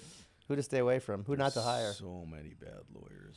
I'm trying to think who's the worst. I mean, on the other side, it's like You have to be one that just like, hey, A shitty defense, insurance defense lawyer. Anybody? or maybe someone worked no. with I you. mean, that's the thing. Like, there's all like, but I got to worry about like HR issues if I like say somebody that worked with us. Okay, or, like, yeah, that's firm that true. was That's terrible. true. We can talk about what makes them so shitty. Maybe you can. No, man, we can't let them off the hook. That's true. That's true. You got to No, drink but, if you don't want to what makes answer. them shitty is their heart's not in the right place, and they end up not doing a service for their clients. But there's one firm, Tyson Mendez, that's in California. I don't know where else they are, but they only thing they care about is like billing the file. And it's like they're taking depositions of these doctors that are crushing their case. And it's like, thank you for doing us this service, you idiots. Right. I mean, Have you told them that? could- Have you shared that with them? oh, I put it in writing. Did you? Okay. Well, hell, we definitely can say it on this podcast. Oh, actually, yeah, we can. Actually, so Rob Tyson wrote this book called Nuclear Verdicts. He's the one that wrote the verdicts or that book. Yeah. And he put my firm in the book. Oh, jeez. The justice team sounds all noble, but like we are defense lawyers. We're helping people too. Like, Really? I mean, how many times we got to go to the paint and you guys get dunked on? That's Like, right. this That's right. They'll conversation. never learn, huh? No, but they do have some. They have some really good lawyers there. But the problem, what they do is they're only concentrated on like the billable hour. Look, man. I mean, Isn't that the mindset of most of these insurance defense firms? Is just the ones building that a are check? not, yeah, the ones that you could tell the ones that are like contract with the insurance companies because they're just like they just sent you a million subpoenas and they Right. just said about deposition notice like we just pick the ones that are best for our case. Like, okay, yeah, we'll take that one. Yeah. Right. Yeah. Right. Jerks. Like, thank you Right. for proving our case. And every time we get to trial with these guys, we get to motions and trial, and we settle for way more than the case is worth because we killed their case before it got to trial because Yeah. they over-litigated it. Oh, Right. wow. They over-litigated. What do they it. charge? Like that firm? What do they charge an hour to the defense? To the See, insurance here's the thing: companies? is I think they overpromise so much they're probably charging such a low hourly rate. But then they make it up in volume and hours, They right? make up in volume, but Yeah. then they screw their client because their client has to pay their legal fees Yeah. and then pay the settlement too. Oh, wow. Really? That's the backdoor job. That's what we The call best lawyers, if you're a defense lawyer out there, you should be doing retainer work and leveraging artificial intelligence to move as fast as you can. Because if you're billing a paralegal at $150 an hour to do discovery and it can be done in 10 minutes Right. for $20, Right. this is how you evolve and how you could beat us, but you're not going to. Yeah, Right. yeah, yeah. Well, look at Even Up. I mean, even with their demands. I mean, one of my members used them, swears by him. He's like, I have demands, quick demands. I still have paralegals, but I don't need as many, and I can maximize the settlements. So, technology. I know that's your big thing is integrating AI technology into the legal space, which is well behind other industries, right? So far behind. But even obviously, like full disclosure, I invested in them Sure. a few years ago because I started using their product, and I was like, this is, I mean, this is going to transcend our practice for a while. Sure. And their tech was so far ahead. But a perfect example of like stuff that when I was a baby lawyer and I was just organizing medical records, doing demand letters, that stuff sucked. Yeah, yeah, Right. yeah. And I would have rather been in the courtroom and watching other lawyers and shadowing them or Right. watching expert depositions rather than put these things together. Yeah. So that's if you're a law firm owner, just think about what are some things that's more of a value add. It's not like I can't quantify how much Even Up has made me in like more settlements. Shout But I out know to much shout out to Even Up, man. I Yeah, should have if you want invested Even Up to 3 years sponsor ago. the show, Yeah. if you're watching Hey, or Ray. listening, Yeah, I Ray. heard your give boy us some Ray. love. Yeah, I want some I can't even A-round get Ray to pricing. give me a freaking call back. we man. should be What's able up to with that, Ray? avatar in Ray right now to like on. listen Right. to your podcast. No, Ray's a That's great right. guy. That's my dude. Yeah, they actually one of our sponsors of our motorcycle summit. And Yeah. they're- Oh, they're- good. Yeah, they're He's good. a By the good way, guy. you know who else is sponsoring? Me. Yeah, baby. There you go. Yeah, You just baby. draw up the term sheet. Hey, I'll do it man. right now. Thank you. March 5th to the Thank 7th, you. Conrad Hotel. Orlando, yeah. The Nice. motorcycle accident summit, baby. Yeah, it's not as big Shameless as plug. your event's bigger, but it's a little different. Yeah, ours is more This show intimate. is kick ass. you have- Everybody's I've heard great talking things about about it, your even event, at this event. Yeah, Yeah, I mean, because Yeah. we just try to do stuff a little differently. But Yeah. like, I'm excited because a few people went to Savannah last year Yeah. when you guys had it, and they were excited about Yeah. it. And I had a conflict, and I penciled it out in my calendar this year to make sure. Thank you. Man. No, Well, we're that means excited. bring the kids, bring the family. It's on a Disney resort See, property. this is what we already planned out. You know what I'm pissed about is they got rid of the Star Wars hotel there, Oh, and I Did would they? love to have done that. oh, jeez. My 7-year-old daughter sleeps with the Darth Vader plush. I love it. I love it. The I force love is it. with Hey, you. but this actually resort, man, they have like exceptional accommodations. Yeah, man. it's- I think they'll have a great time. It's a man-made beach in the middle. Did Yeah, you get a it's chance to look at it? badass. Yeah, I've And not looked at you this. go wakeboarding. You can do all type of cool stuff Yeah. on property. yeah, it's Like nice. the kids are gonna, I love that. your Yeah. wife and the kids are I'm gonna a go big crazy. I live in Manhattan Beach, so it's a big surf community. Oh, Yep. wow. So I do not surf, but I body surf because that's where I grew up in the Atlantic. It was water's warm. I would just let my blubber soar to the sand. These kids are You still weren't fat. wild. What are When you I'm just talking like about? sitting out in the ocean and I ride up like a beached whale, they're like, "Whoa, how did that happen?" I'm like, kids, no board. That's right. That's the poor man's way of doing it, It right? is, yeah. man. But I yeah. couldn't afford a freaking surford. Like, Yeah. I'm not gonna He's- carry it around either. You think I right. am a Ninja Probably buy Turtle? the Yeah. company. You Bob. made up for lost time. Big certainly, Job yeah. Bob. That's his new name. Big That's Job right. Bob. That's right. Hey, so I have another question for you. This one is probably not going to be as direct, here we go. to you, but you know, obviously living in this life, man, we're proud about a lot of things that we've done, and then there's some stupid shit that we've done as well that we probably don't want everyone to know about. Probably So, not. what's the dumbest thing that you've ever done in your 21 years of living? My 21 years? Yeah, you just look young, man. It's some other juice you're I drinking. mean, We want something real stupid, not like kind of stupid. Educate the people, man. Yeah. I've been Educate the arrested people. a few times, probably. I mean, that's Come on, stupid man. shit. Really? Bob's been arrested. I Elaborate. don't believe that. Elaborate.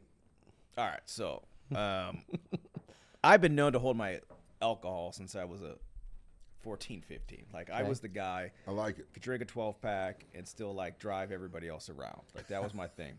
So At we 12 would- years old? 14, 14. 15. Oh, Jesus. Come on, man. So I remember my dad. Well, my dad turned 40, and my dad was a young dad.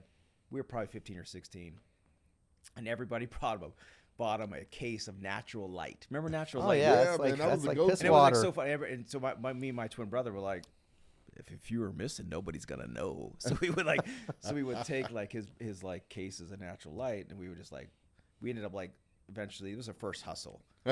First hustle was like sponsoring parties of beer parties, getting cakes for Entrepreneurs in the friends. making. We had a lawn care business. We all kind of shit we were doing just to try to make a buck as kids. So. And every once in a while, you get a party that was busted up, right? The cops would come in, and we were like in Pittsburgh, and like you think they have better stuff to do than bust up like teenage house parties. Yeah, that's but normally the last whatever. call. You know? Yeah, it's always at the end.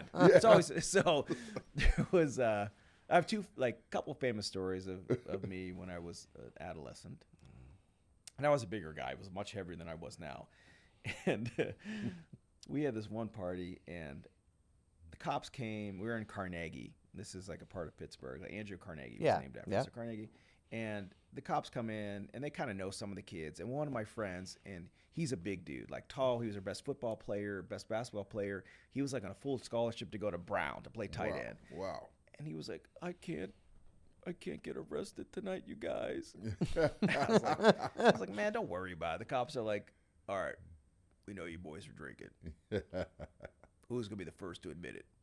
And I'm like, yeah, me. I raised my hand. I'm like, yes, I will take the heat. Took it for the these team? guys had nothing to do with it. I'll take the heat. Hey, So these cops, they thought it was hilarious. So I'm like talking to them, and a few other friends like volunteered everyone too. deserves to have a friend like you. So the best part of the story was, so we got they took our kegs, and I know they drank them. So they do. They drink the beer, smoke the weed. They do all that all stuff. of that. So we went to our local magic. So the guy, one of the cops was like, he's like, oh no, who's the least drunk? Who's the least drunk to drive people home? And I was like, That shit doesn't happen anymore. And I raised my hand. I was like, also me. And they forgot. So they let me drive I had a truck, I had a Chevy S10. Oh, Yeah. nice. And 1991, and we put a bunch of guys in the back, and they laid underneath the tarp that we buttoned it up, and I drive these guys. We went to Taco Bell. Oh, we went to the Taco that's Bell awesome. eating. Tacos taste This was good a when you're Friday drunk. night. This is a Friday night.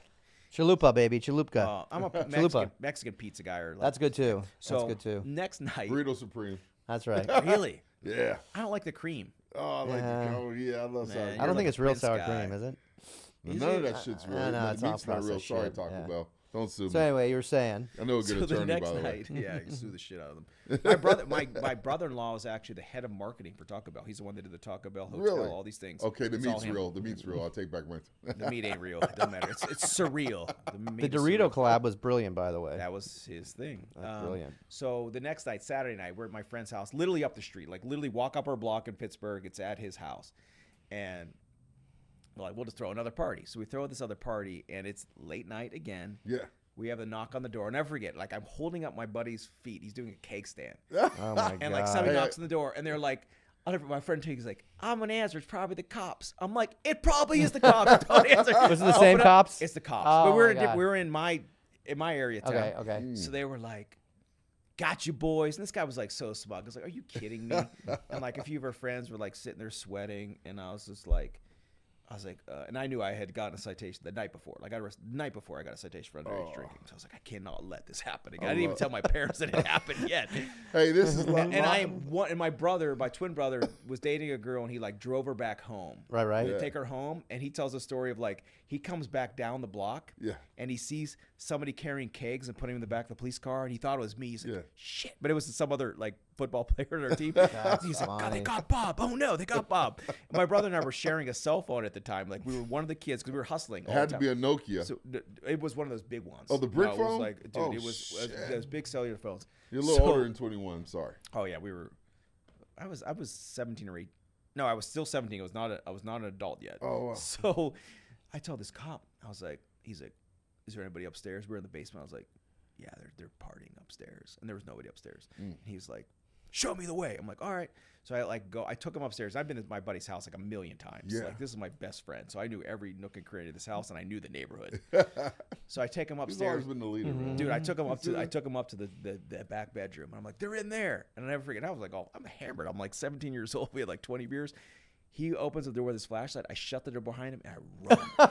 I ran down the stairs. This officer, Donnie Breeden, if you're listening, you could not catch me. He was the fastest cop, and I was a fucking lineman. Yeah, man. yeah. You're moving though. I was moving. I went down the stairs. I opened the sliding door, ran out the back door. My buddy, whose house it was, comes back after dropping his girlfriend. He's like, Bob, what's up? I was like, no time to talk. I jumped the fence and ran down to the woods at the bottom of the hill.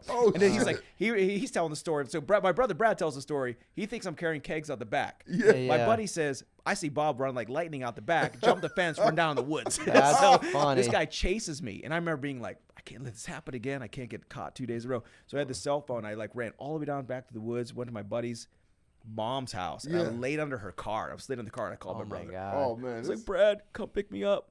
your mom I'm is scared. gangster. I love it, But you man. got My away brother with it. came. I got away. Good I for you. love it. Another one about my brother. He's always like the innocent bystander. Are you guys identical, by We're the way? identical. All We're right. identical. Wow. You could have like given him to the cop and So I've tried. This is where the story's going. No, just kidding. So prom night. So He now sounds we're like he's 18. always saving your ass. He's always saved my ass. Yeah.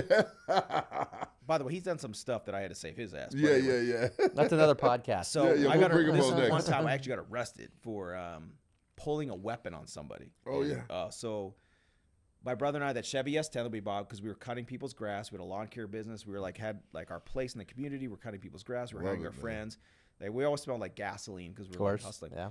So during the day, my youngest brother left his little cap gun in the car, and it looked like a real gun, but it had an orange cap. Yeah. So he was like, I mean, he was 7 years younger than us. So he was like 10, 11 at this time. And me and my brother throughout the day going job to job, he was pretending to like pistol whip me and people were watching. And it was funny. I've heard that saying in a while. Pistol whip. Pistol whip. I mean, I thought it was funny. So then like we get home. A lot of people got pistol whipped in my neighborhood growing up. Oh yeah, but it's a little different Yeah, experience. that was like gangster shit. Like, I'm not going to shoot you. I'm going to whoop you with it. Pistol Yeah, whip. that's like the most That seems painful. highest level of That disrespect. sounds a little It's like getting painful. slapped. Yeah, it's a little worse. So it was also Dolomite type shit. Yeah. Dolomite. I'm sorry. So this was around prom. So the same girl that my brother was dating, with the kegs, he's getting fitted for his tux to go take her to prom. Yeah.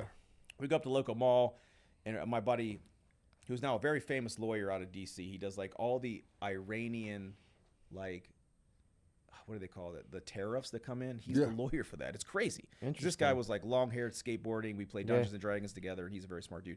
So he gets in our truck to go pick up Brad, my brother, at getting his tux fitted. Of course. And that gun is there. And I told him what we were doing earlier in the day, and he's like, oh, yeah. So he takes it to another level. Not only is he pissing with me, he's putting it out the window. That's no bueno. Yeah. Oh, no bueno. I can see So where this is going. People see us. This Yeah. woman feels threatened. I love this story. Yeah. We go up to the mall, and like we go see my brother. I'm like, I think we're in a little trouble. I go get my brother in the mall. He's getting fit for his tux. We bring him outside. There's cops all around our car. I'm like, oh no, here we go. And I came out, and they're like, who was your? I was like, me. And I was just like, you know what? I'm good. I'm getting back the police car. My brother was like, I had nothing to do with this. I'm out of here. And then the guy that was doing it, he resisted arrest, did all these things. It was not a very good day for him. Man, I think we need to give Bob a round of applause. Yeah, that's because yeah, guess what? yeah, He hasn't taken a shot yet because you know what? He keeps it 100. Oh yeah, That's right. Bob keeps That's it 100. right. I think you should skip C and go straight to D, man. We'll see. Dave's going to brother. be joining in Come the on, man. festivity. Take a sip of that, I gotta BD. jump on this Tell me what you bourbon, think. See, baby. look, that's almost as dark as Dave. Look how nice. The blackberry, the sweet of the juice, baby. That's right, See, it baby. works. See, that's good, right? It doesn't burn. This is all nice. That's smooth. It's smooth. But this is almost 50% Kinda alcohol. and disappointed smooth. I went for the tequila first. I'm stuck on that. Yeah, it's very good. Very it's good. Sipper, man. good. Yeah. They actually got bought out by one of those big conglomerates. You're talking about. No way. Yeah, they're what's the big group that owns all kinds of I know you're talking. It's wine. like a weird. Yeah, it's a they're- weird sounding name. Yeah, and they have a ton I of gotta take brands. that bottle back to the resort, man. I Yeah. don't know. That's disappointing. But we did a run where we bought a barrel. We put them into 375 milliliters, like the half barrels, because Yep. we came off a Mardi Gras, and it was because I want something people can like drink all in one night. Sure, you can't take sure. that home. No, Yeah, no, that's you true. can't. No, that's true. 'Cause I don't check bags. Yeah, What am I, psycho? you'll lose them. They lose them about half the time now. So, so we talked about the dumbest thing you ever did. What's something illegal that you've done? Illegal? Illegal. Now you can drink. I mean, I've done some illegal things probably today. I drive illegally. I mean, I do illegal shit. I mean, well, smoking weed's not illegal in some parts. Depends of where. it is. Depends. Are you a big pot smoker? No, I mean during Mardi Gras we did because we had branded joints. Yeah. So I may or may not own 20% of a dispensary in LA that we do a lot of branded fun stuff with. So we had a roast for me in Orange County, which was very funny. If you've seen it on YouTube, it was hilarious. But we put branded joints around that said the highest verdict. Oh, that's I love funny. that, dude. That's cool. But that's like somebody texted me yesterday that was a Colorado Mardi Gras. He's like, "What kind of strain was that?" I was like, "I don't know, but I know the grower." And they were like, I put them on text chain. Coloradans, they have that stuff locked in out there. Yeah, apparently. It's like bourbon. You got like different flavors and But strains and shit like that. What's weird is I'm very much a Boy Scout with a lot of other things. Very cool. I've never seen a hard drug in my life. I've never seen cocaine. Like I do things as legal as possibly that I can. I don't do a lot of illegal things. I even pay my taxes like we do. That's awesome. I do as much as like I'll do as much as I can with like A few not giving liberties up on Sam taxes. to give it to charity. A few and liberties, so- right? Oh Yeah, yeah, we'll take liberties. Yeah. But I'm not going to do stuff that's illegal. No. I've actually been audited like 3 times. I feel like somebody's narking every single time. That makes you making too. That means you're making too much money. It probably is. But like I remember, like my wife's a big entrepreneur, and she had one DVD that she did, which was Evolution 20. It was a whole DVD series, fantastic by the way, Wow. of workouts, and they tried to audit us for that. And I literally Weird. saved every single receipt, all these things that we did, because they did like, how did you write off this thing? It's like, well, because it was real. Right. So like, but you have to prove it to them. But as far as illegal stuff, I don't do a lot of illegal shit. Good Yeah. shit, man. Yeah. Well, let's drink to that, man. Well, yeah. Well, let's have a little. I'll think more because Yeah, like no, let's every drink to that, Let's man. do a little tequila. I want to. Let's try a little but I do- tequila. Let's drink to Yeah. that, I'll man. drink to that. Bob. He's got the bourbon. We got the tequila. Salute. Hey, listen. Hey. We know Bob don't do a whole lot of legal shit. Illegal. Illegal. He does a lot of legal shit. To street lawyers and street justice. That's right. What I say. Cheers to that. I love it. Salute. So, So okay, illegal stuff. It's not really illegal, but it's frowned upon. Is the investigative work that we do through our law firm, some stuff that should never be talked about, how we found this information. is that kind of like that whole billions thing where you have like one of those guys that does shit behind the scenes, like a fixer, maker kind of guy? So people like in our industry call me a fixer. Yeah. Like if you need something done, just call Bob. I like that call. find That a should way. be like a tagline. Just call Bob. That sounds I'm- so easy. I like that. I want to be. That is I easy. joke on somebody else's podcast. I'm Maria Monroy's in law rank. I like Big Job I Bob. No, I want to be Big Oil Bob. Yeah, Big Oil. I love it. Send me all your You oil gotta have big explosions. with Bob, man. Big Job Bob, man. Go You know, big the with biggest- Bob. Only the biggest jobs. I like that. Go big Go with big Bob. or go home. Yeah, I never got into.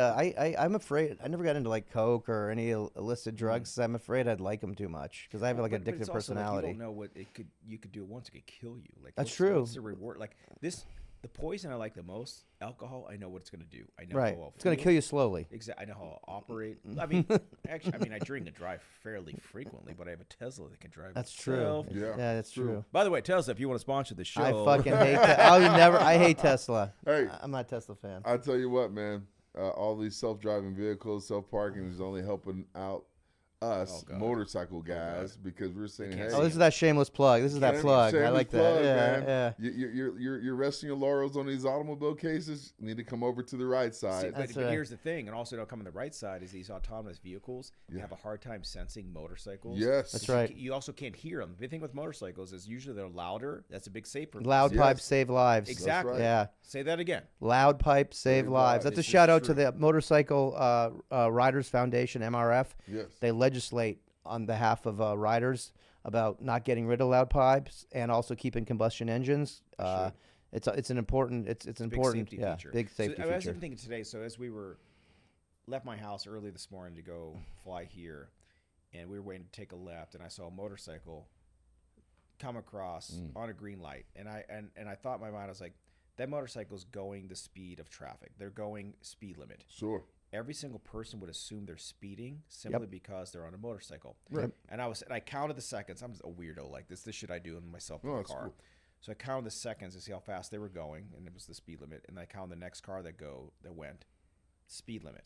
And if you put those two scenarios under like a normal juror, the juror would say motorcycle speeding. Bias. But they're not. It's a bias, But they're right? not. Rider So bias. But it unconscious seems like bias they are. thought. Yeah. But it seems like they are because they're in a smaller thing. They're moving along. Right. Yeah, the faster. pipes are a Well, little loud. Right. Well, that's why it's important. And again, I'm plugging, but I'm not plugging our motorcycle accident. We have experts that speak to that.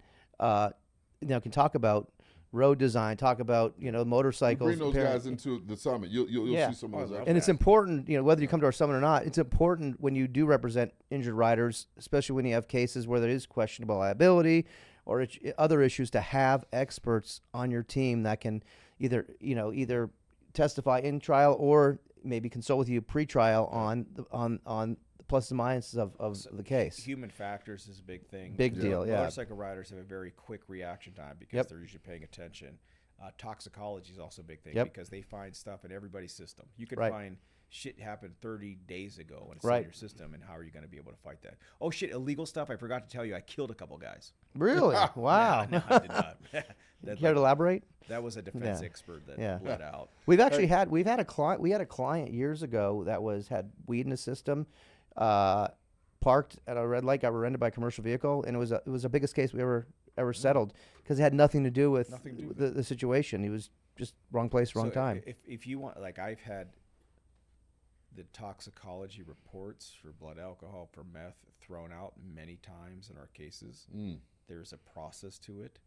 And this is where, if you think you're a lawyer, that if this is an issue in your case, partner with somebody or talk to somebody that knows this, who have been there before, because we get it thrown out routinely, but you have to go through chain of custody. You have to go through deposing the right people, put the motions the right way to get it thrown out. Right? Yep. Yeah, that's awesome. Hey, so on this Plead the Fifth, Yeah, here we go. I'm leaning into D. That's you, man. So go. if you could delete one person from your contacts on your phone, Ooh. who would it be and why? And don't say your wife. No, but I mean, Oh no, he knows. You get in better than trouble if you say that. I'm trying to think who I would delete. Oh, I mean, don't have the names. Yeah, it's kind of one of those questions where they know that they're in your. You can say their contacts. initials. Maybe give their initials. No. But I think you have to say the name. You Sometimes have I to say think the of name. somebody that, like. Yeah. Someone that pesters you. Someone that you just don't. There's a lot. So like with mentoring a lot of folks, there's a lot of overprivileged where I get DM'd, WhatsApp, text all the times. It's like, dude, I don't have time with your like little fucking. I mean, I created a whole organization called Justice HQ where all the mentors, the best in the space, can answer this question on a scale. Like it shouldn't be me. That's why I created my AI chat. I should actually. I'll open my AI chatbot and ask you these questions that I'm getting every fucking day. And now I don't have to answer anymore. Right. That'd be the most annoying person. But who would you delete, man? Like, and I'm not digressing, but if you ask my wife this question, she can answer that shit in 3 seconds. Oh, I would delete my mother-in-law, but I hope she's not listening. Well, God, she will be. You didn't mean that. Holidays around the corner. Nah, I love Patricia. Yeah. But I mean, that's like the easy answer. yeah. I'm trying to think because I generally love a lot of people, and there's a few people that annoy me to like the nth degree. Dan Ambrose. I would delete Dan Ambrose. Oh, you know what? He'd be on top of my list too. Dan, I hope you're listening. The reason is We love because you, Dan. ask a lot of the same questions repeatedly all the time. I got to go back to your team to reconfirm and reconfirm. Like the one I was supposed to speak at his Huntington Beach. I was in trial. I told him 20 times in writing, in text. he's got I will not ADD. be there. I will be in trial. He advertised that I will be there. And I was Yeah. like, I dude, I will remember not that. be there. I And people was are there. texting me. I'm in court. They're like, where are you? I'm like, what do you mean, where am I? And then Dan told me I ghosted his. He's telling people I ghosted his fucking event. I saw Like, Dan dude, last night, man. So I was a school teacher. was he wearing a blue T-shirt? Same As a thing. child? Yeah. Flip flops. So I was a school teacher. Dan's done a lot of great things for our community. Oh, he's Yeah, great. Dan's a cool dude. He did something that everything was very needed to bring together for Trial University. He has a motor that never shuts down. Yeah. But he has a great team. And Dan, talk about ego. Let your team run the show because you got a great show. Let them run it. Matt's That's right. a great guy too. Yeah. So That's awesome. Matt McDonald's one of my favorite humans. Isn't he a cool dude? You know who his mom is? Well, yeah, because his dad just helped my family out with a trust deal. His dad is even cooler than him. I never met his dad. Yeah, his dad mom. lives in Northern California there. Look, and so we just did this trust deal. My dad is going through some things with dementia. Mom is taking care of him, so we had to get some things in order.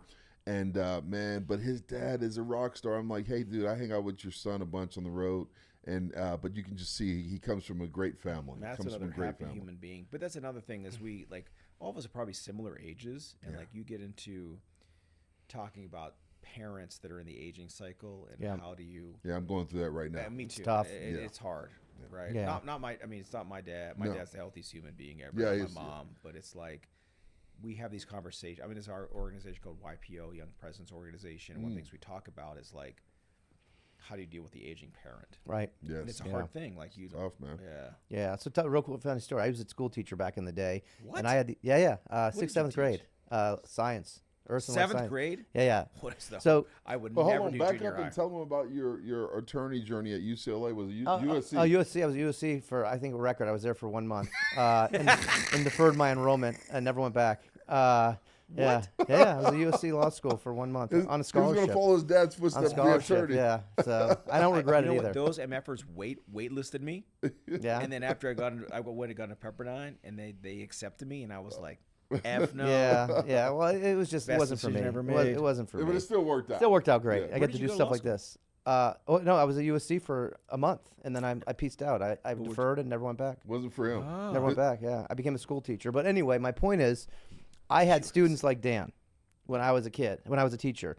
ADD, couldn't sit still, and Dan like personifies the kids I had. But you know what?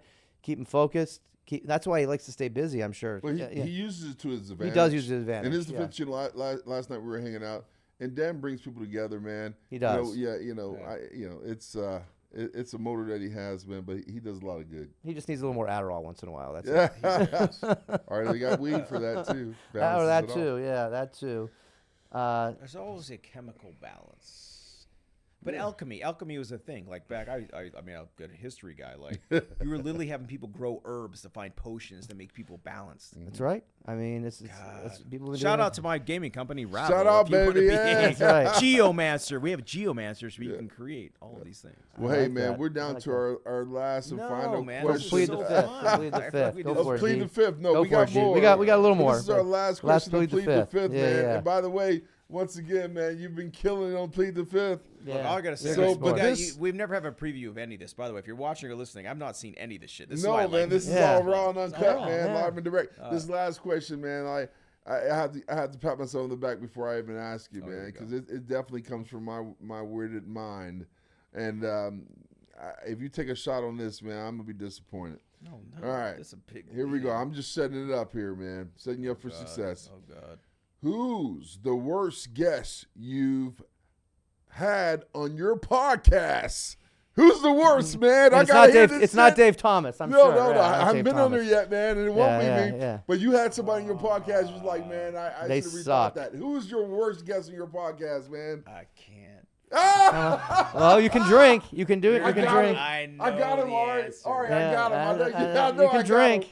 Hey, You don't have to answer it, I you thought know. about this one. Yeah. I got him, baby. I got to fill up that shot glass though before he drinks it. Fill Before it he, up, fill it up. Because I don't want to hurt people's feelings. I will plead the fifth here, and I will drink, and I'm gonna push the camera. I'm gonna go this off camera, and I will tell you. All right. Okay. All right. He's taking a shot. Take the shot. He's taking a Just shot. finish the shot. That's all Yeah, right. baby. I'll take one All with right. you, man. Yeah, Good sport. let's have a I'll look. take one with you, All right, man. here we go. I'm sorry I got to him, disappoint baby. you, man. Hey, I got Big Bob Simon, 4 to baby. 5 is pretty good 4 though. to 4 5 to is 5. good. We thought you were gonna only So- answer like 2 or 3 of them. To be honest with you. No, I won't answer it. You can tell us off camera. That's the one I was laughing at, by the way. So David Goins, who was with Walker, was the driest episode ever done. I literally fucking bullshit out. We'll cut that out. We'll cut that out. We haven't edited. I mean, we got to put that out there. But How do you make that interesting? You can tell us later. All right. No, but we did. But this is gonna be. It's. You're just like, hey, right. sorry, we weren't recording, man. So How the you next. doing on time?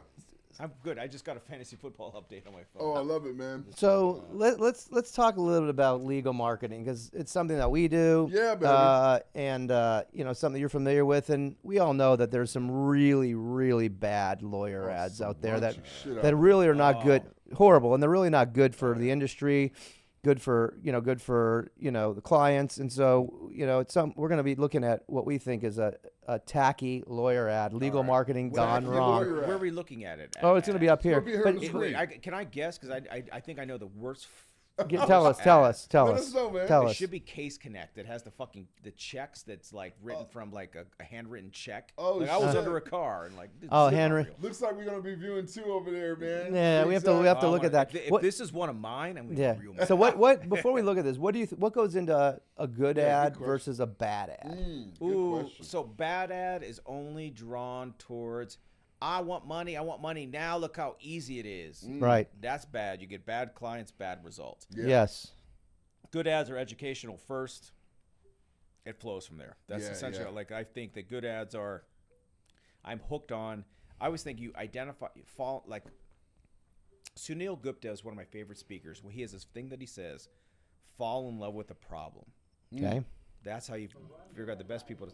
Yeah. Oops, hold on. And what I would say to that too, man. But identify the problem. You identify the problem and then talk about how to solve it. That's a good. Yeah. ad. And what I would piggyback on, man, as well is like a bad ad is all about you. A Right. good ad is all about them. Exactly. Make the client the hero. You're That's not the it, hero. Yeah. Yeah. You know, people You're not the fail hero. that miserably. You're the trusted advisor. The client's the hero, and it shouldn't be about How many ads you. I see? I'm like, who the fuck drew this up? Right. Right. It's amazing how many But bad do you want ads to are. be so bad that it was trending good?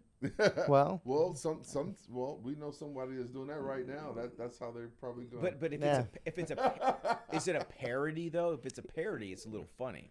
Yeah, that's it's been its true. own Parody tactic stuff that's to even funny. get That's people true. into the Oval Office.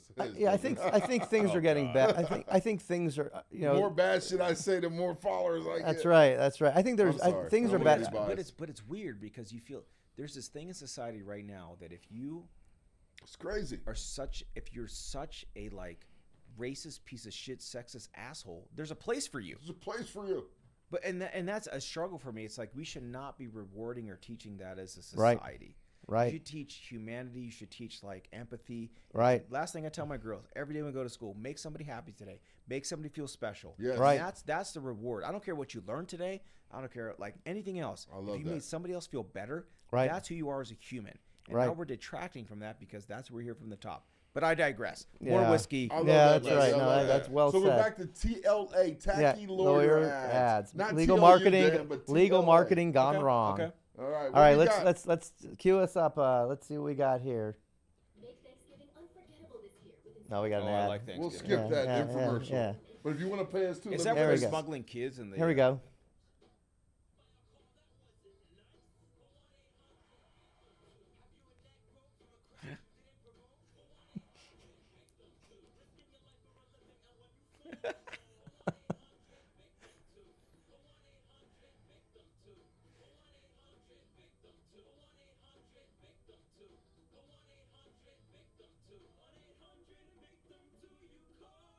Oh my God! Oh, What shit. what is that? Is that a chipmunk? I don't know. There's a whole lot of shit going on there. You What know the what's fuck was weird is that? I didn't hate it Yeah. because it's like, it's so memorable. cheesy. It's memorable. Yeah. Do you think And they did look, that on there's purpose? 180,000 views on this. So you think they did that on purpose? But here's, I don't think they did. If you Yeah. saw the attorneys in that video, they thought that was cool. But like, if you did it on purpose, if you do that ad, you come on at the end, and you say something like, you know, being a lawyer could seem a little cheesy. We're going to help you. This is Right. a funny To cartoon. kinda tie it up, Let's yeah. Crush. Yeah. You cannot end the commercial like that because if somebody sees that, it's 14 years old, 180K views. That actually is not so good. I But mean, what's your conversion Who on are you that? targeting, kids? Exactly. Yeah. Yeah. What is this, like a mole or a gopher or a rat? It's like I a mean, it's like a hybrid. Yeah, man. It's The graphics kind of suck. I mean, the paw. I mean, does he have? I mean, they have web hands. I mean, this someone drew up Oh, this what is character. that? There are web hands. Yeah, There's a little- it's a little weird, man. The Little tails. low budget. Is the one next to it pretty cheesy also, Zach, or not? Oh, I want to Let's see yeah, this let's one. look at this other one next to it. This one looks Oh pretty my bad 30 too. seconds. Insurance company to send you money when you're hurt, that'll change a car wreck into a nightmare. Who knew? I know, and I'll work with the insurance company to pay you. I'm attorney Jeff Weinstein, the heavy hitter. I want you to get paid without making you go to court. There may be more money than they're telling you about. Hurt in a car wreck, call 1-800-LAW 1552 and let us price in the nightmare. I'm attorney Jeff Weinstein. Well, he had a little. Dude, who in the world would call that lawyer? This was one of the worst ads I've ever seen. that was horrible. He's got why does everyone call himself the heavy hitter? Like that's the most unoriginal hitter, thing I've man. ever Well, seen. look, TM, he trademarked that. I Yeah, know. he did. And And he's not enforcing that because No, because everyone's a heavy hitter. it looks like he's in love with the movie Transformers. It sounds Now, like I've never it. seen the Transformers shooting hot fire. Like if that was Michael Jackson, this shit He'd be would on his hair would be But he did lit, have a little Jerry curl. It was like the little different tribes Jerry the app, curl. what do you call it, the Soul Glow? Soul from- Glow. Yeah, I knew you that was a knew. good show. Oh, Good movie. man. I think some of it also is they're getting bad. I mean, is it the lawyer coming up with these, or is it people giving him bad advice and saying you need It's to do usually something? bad advice. The Yeah. lawyer not knowing who they are. Right. It's like, that's right. terrible. Yeah. That's Do what- you ever see the shit that we run? Like, I don't know if I've seen it. Yeah, I have. um, You guys do some good stuff. so like, the first time I won, well, one of the times I won Trial Lawyer of the Year in San Diego, they were like, it's always the old stuffy lawyers that talk about the case that you did. That's talk about X, Y, Z. If you go on YouTube right now and look for Robert Simon and Anchorman or San Diego, Let's check it out, man. look up Anchorman, San Diego, whatever you want to do. Robert Simon, San Diego trial lawyer. So the premise of this was I wanted to create, it might be Google, I don't know if it's on YouTube, but whatever. We want to do something different. So I was Sure. the youngest person with that award, and I was like, you know what? I want to do something memorable that they're going to always, and I thought people would say no to this. And we created the volleyball one is pretty fun. No, it's not. Well, that's our other one we did. Robert Simon. What was? No, but we did a I forgot. When I won the Top Gun award, the top trial lawyer in San Diego, we did a Top Gun spoof. Yeah. Oh, really? That's yes, cool. we did. And I still people come to me this day and like, I remember that video that you guys did. That was freaking amazing. Yeah, hopefully we can pull This something up. isn't I on don't my see this it. is on my channel. This somebody else did it, so I know it's on Google, so I know how to find it there. Let's see what we can come up with here. No, this is too much stuff. Anything? Yeah, we'll have to check that out. But if you look at the premise was we did a whole Anchorman spoof Yeah. Okay. where all of our attorneys for last time I shaved my beard, I shaved on the mustache and I was Okay. fucking Ron Burgundy. Oh, My that's brother awesome. was Brick. Yeah. And all my attorneys were different personalities. Yeah. We did a Spanish news team. Oh, sweet. Nice. We went nuts. Yeah. And my wife's in the video, and it was, and people watched that video, and some people were like stood up with applause. And Yeah, some yeah. the old guard was like, What the hell? "Why did this just happen? Yeah. Why did this happen again? We cannot give another young guy an award."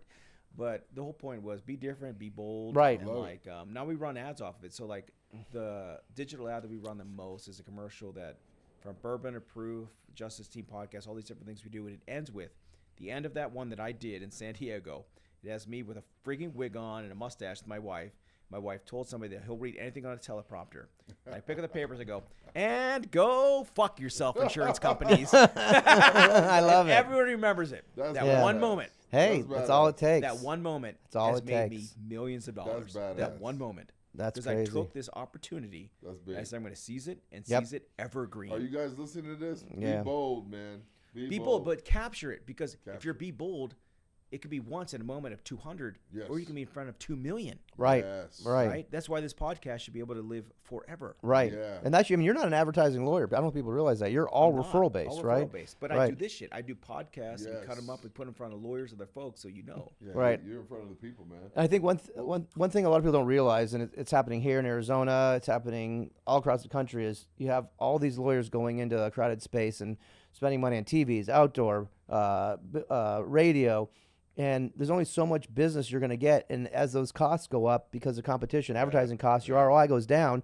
So you got to do stuff differently. You gotta can't stay rely there. on You the can't- typical because stuff. All those people that are spending all those mega bucks on the acquisition spend, they still may want to find somebody they want to work with that Yeah. they like, Yes. Right. Right. Yes. that's responsive. Yes. That's Like like that. A1 and 2. Right. So put yourself out there as those two things. If you're a lawyer, this is my niche. This is how I'm great. I'm responsive. I love that. Find me. Hey, these Right. are nuggets, guys. Right. If, Right. if you're Googling Robert Simon Anchorman San Diego, because I want this video, now I need you guys to see These this. are Yeah, I've we'll not look seen at this in it. years, We will look at and it. it's so fucking funny. No, we'll look at it. Verdict videos one day, but the Robert Simon, San Diego. And the audience, definitely Google that as well. You guys Yeah. need to tune into that. Yeah. We will But if we definitely. I don't can't know if get you have into it YouTube. right now, let's jump into closing arguments. Oh, Sure. God. Closing Sure. arguments. So what's in store for you next year? Ooh, Or it- 2025. yeah. Okay. Let's talk yeah. about it. Yeah. 2025 is a transition. So I had this thing since I started my career, probably before that, is I will be 45 in 2025. Oh man. And I told everybody I wanted to be able to retire when I turned turn 45. Wow. Okay. And now that I'm there and able to do that, What a blessing. it's a great blessing. I would be so bored, Of course. and I would not have fulfilled that legacy piece I want to do if I retired at 45. Mm. However, there's things that I can do with the companies that I built, where I've been, to transcend after 2025 to do the things that I love the most. Mm. And I love this. I love the media. Yeah. I love the community. I love helping people. Sure. My 2025 is going to be centered on that. Sure. Love it. That is my centric force, and I feel like, look, I think your career has chapters, and this actually, I do a good closing argument with this. So let me take a Hey, sip before it goes on. No pun intended. I'm gonna Closing take one arguments, that's myself. what we're on, There we man. go. So I do this closing argument, and it's called, I stole this from Ned Good, God rest his soul, but Ned Good had a good thing where I say everybody's life is like in 3 chapters. I go up in front of a jury and I say, you know, the first chapter is like you as a child. Sure. And people instilling values in you and you growing up and having fun, right? Yeah. But they're teaching you to be a good person. The second chapter of your life is you taking a lot of those values and reinterpret them and put them into your next generation. And that's your second chapter. And you're earning, you're in the workforce, you're giving back to your community and to your children. Third chapter is you've earned your stripes. You're off into the golden sunset. Love it. This is your life. This is your legacy piece. Sure. These are your 3 chapters. And it depends on where the catastrophic injury happened in my client's life, and I cut it off. And I say, now they don't get to write that book. This book is an autobiography. No longer is an autobiography. It's written by the person that did harm, and they etched it in stone. Wow. That's true. And the only people, there's 12 people, depends on your jurisdiction. 12 in California, we have like federal courts, 8. There's 8 people in federal court, 8 people that can rewrite. This is now a co-biography. This is has a sub-author, and it's 8 people here today. Sure. They get to define end of chapter 2 and chapter 3. This is, dude. But that's how you empower jurors to be able to like understand the value Right. of what they're doing. Yes. But I think my career and a lot of people's careers have chapters too. Wow. And what is retire? I mean, you think about background. retire. What does that even mean? Retire from what? I mean, I think we like to say that because we have this vision of retiring and playing golf, or in my case, riding motorcycles. But how long can you do that for without having I don't know, purpose man. or Like, giving I back? would never. And I spent a lot of time with your dad, and he's 78. We were just talking about this, and he will never retire because this is fun. Sure. If this is fun for you, you Sometimes I wish he was retired, but that's another story. No, but No, he was just kidding. showing me all the memory pieces Sure. that we have, and like the stuff he's made. This I mean, he has a wedding picture wearing like A frog, head. yeah. And this is what you want to define you as. Like Sure. if it's fun, you never retire. That's true. That's true. Your retirement is less stress. Yeah. You peel back the stress year by year by year. All of a sudden, it is only fun. It is not stress. And Very to do true. that, you have to take your ego away. You have to have people that are involved in your companies. This is the way to do it. Yeah. That's well and said. you can. I love that. I love that, man. Round of applause. To that. Yeah, that was good. That's good, man. You know, after a few drinks, this is You I mean, become you're like locked maybe- in on yeah. that. I didn't want to interrupt that, but you know, if everyone's listening in, you know, this has been a hell of a podcast. I'm not just tooting on horn. Much of it's because of our guests here. Sure. But man, It's the one liquor. thing that you do, Bob, that I love, man, is that you live in a sense of gratitude, my friend. You know and what? I'm that's glad at the forefront of it's everything. also grace, and that's yes. I get emotional for a second, but that's Oh, why man, my it's- wife's like So big. quintessential thing is have grace. That's true. Yeah. You know what I mean? Like we have 3 daughters. It's not enough we of didn't that. name any of them like Grace or middle name, but that was always on the forefront because we just have grace in everything that you do. And if that defines you, if that one word, and look it up, like challenge yourself to be that, to be grace. Sure. Well, my wife talks about that a lot, and she reads the Bible She's a lot. a great spirit. No, She is. I felt her energy. I'm getting so much emotion. This I thing felt when her say it. energy, Yeah. man. Yeah. But have grace, just a little bit of grace in everything you do, and just come back to it. Like if you're in an argument or about to, and my friend Jefferson Fisher, he's a great trial lawyer, but he's a better communicator. And he told me one thing: before you get into any confrontation or before people ask you to speak, take a deep breath and then go. Sure. Wow. And now when I do that, I try to find a little bit of grace before you respond to somebody on social media, Yes. before you write that email, and you have time as a trial lawyer in the moment. This is good. There's no time limit for you. Right. You can have grace. And sometimes that dramatic pause, Yeah. everybody's watching you. Sure. Yes. Yeah. We teach a lot. When I try case, when I make a point, I make sure to make a point and slow down. Sure. Yeah, if the world had more grace, man, I mean, we would be in A lot better man, place. I swear, we're gravitating away from a place where we don't have grace, we don't have patience, we Right. don't have empathy. And if we had those things, these are things we should teaching in children and kids. I wish we would pay school teachers more. We should invest more in that. Yes. We had my daughter in 2nd grade. The first few weeks of lessons it wasn't giving gratitude. It was something very similar to it. Sure. And she came home with her homework. I was like, I love this. Right. Like I was never taught this, and they were. It was almost teaching empathy Right. Yes. to 2nd graders. Empathy is the most. This is the thing that's most missing from our culture today. If more people had empathy, Yes. the more people would have the ability to. Oh my God! Here it is. Oh. We found it. Yeah, Holy baby. shit! I can't believe. Guys, this is a fucking Hey, masterpiece. hey, All tee, right. tee this up for Yeah, us, tell man. us Tee about this up this, for yeah. us. This was 2016, 17. I don't know what this is. All right, here it is. Crank that shit up. Oh my God, I can see the next fucking photo. A time when people believed everything they heard on TV. This was an age when only men were allowed to read the news. And one anchor man was more man than the rest.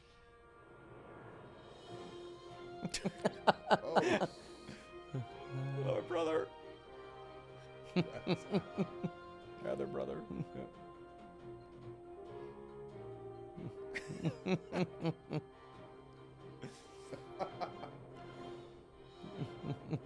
Yes. It's outrageous. And good evening, San Diego.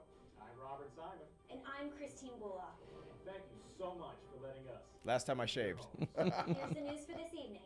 Let's hear the weather from Brad Simon. Frozen peas fall on an old woman's head in a grocery store. She was a nun. $3.75 verdict. I love gas lamp. Injured Korean worker loses a finger. I had like 8 verdicts one year. $700,000 verdict. Where's Shamu? Well, Brad, that was heck of reporting.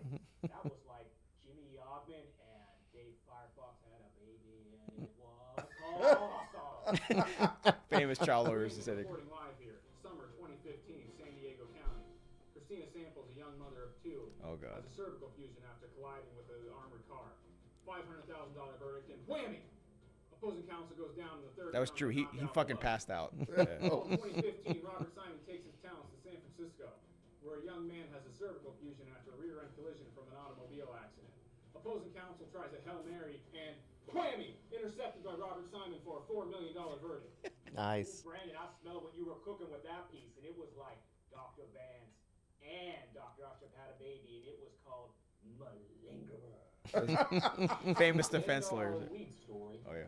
a horrendous murder-suicide in... Wait, that's our lead story? Check out this ding, ladies and gentlemen. Robert Simon got a $16,400,000 Lots of verdict everything. in Pickett versus Norian. Look at that. And in other news, in Garcia versus Johnson, Mr. Simon tried the case with yours truly. And after a heartfelt opening, we settled for $1 million over policy. Was it him? Was it me? Or was it the sex thing? Worked 60% of the time? The Sex Panther? Unbelievable. Ooh, Grayson by John Gomez's biceps. That was hot. Stephanie Miner.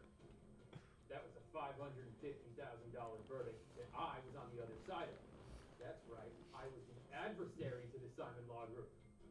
That Robert Simon, I hate him with the intensity of 1,000 suns. I hate him with the fire burning deep within my loins. I hate that Robert Simon. God damn it, you have respect.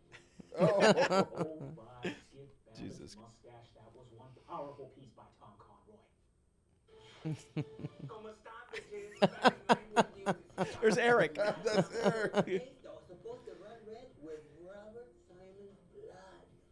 Recientemente hemos obtenido un veredicto para nuestra pieza por $2.65 millones.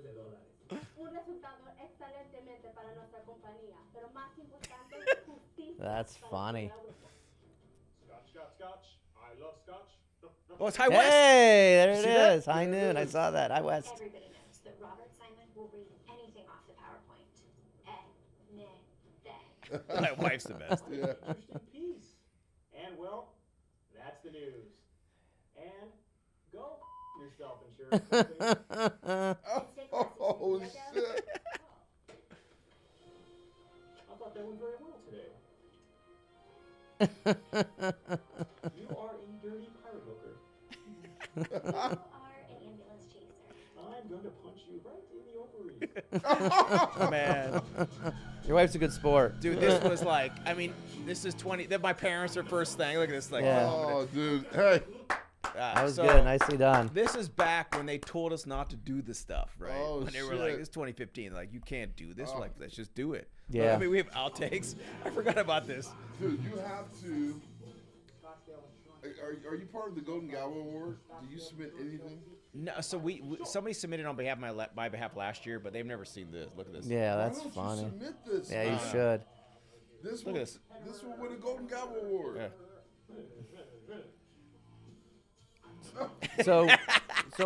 So for lawyers out there that maybe aren't sure how the value of this, like talk about the exposure you got from this and is how like, this worked. You take one moment you could capture and Yeah. capitalize on it. So like, I tell every lawyer that gets any good result, I don't care what piece you're a part of. If you tried Sure. the case, if you worked it up, doesn't matter.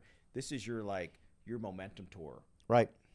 You go run an ad, get in front of people, talk about it, go and just collect off of it. Sure. Be bold. So when we win these awards, and now a lot of lawyers in my firm have won Trial Lawyer of the Awards, Trial Lawyer of the Year awards, and we do the same thing. Be different. Yes. Yes. Like, be something people remember. Yes. Like go in, my wife's like, she's great at this. She's like, when you go into an event, somebody remembers you. Yes. And she usually does it by like what you're wearing or the way you present yourself. And she does this Coco Chanel thing. You either way overdressed or way underdressed. There's no in between. Right. There's no conformity in this. Right. So like Dave walks in, he walks into like the conference today. Everybody sees and loves Dave. Sure.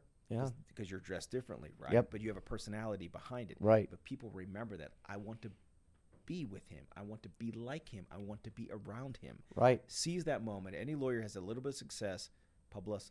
Don't be bashful about it. Right. But get out there. And That's like great advice. like when we started doing this stuff, we said no. People said no a few times. After one organization I won Trial Lawyer of the Year for, and they were like, "We cannot do this." We tried. They said no. Guess what? I still recorded it. We still put it out other places. I have a book coming out about trying disc injury cases. That's coming out with the trial guides. Yeah, they just did the pre-order, and I wanted to name it Small Disc Energy. Oh.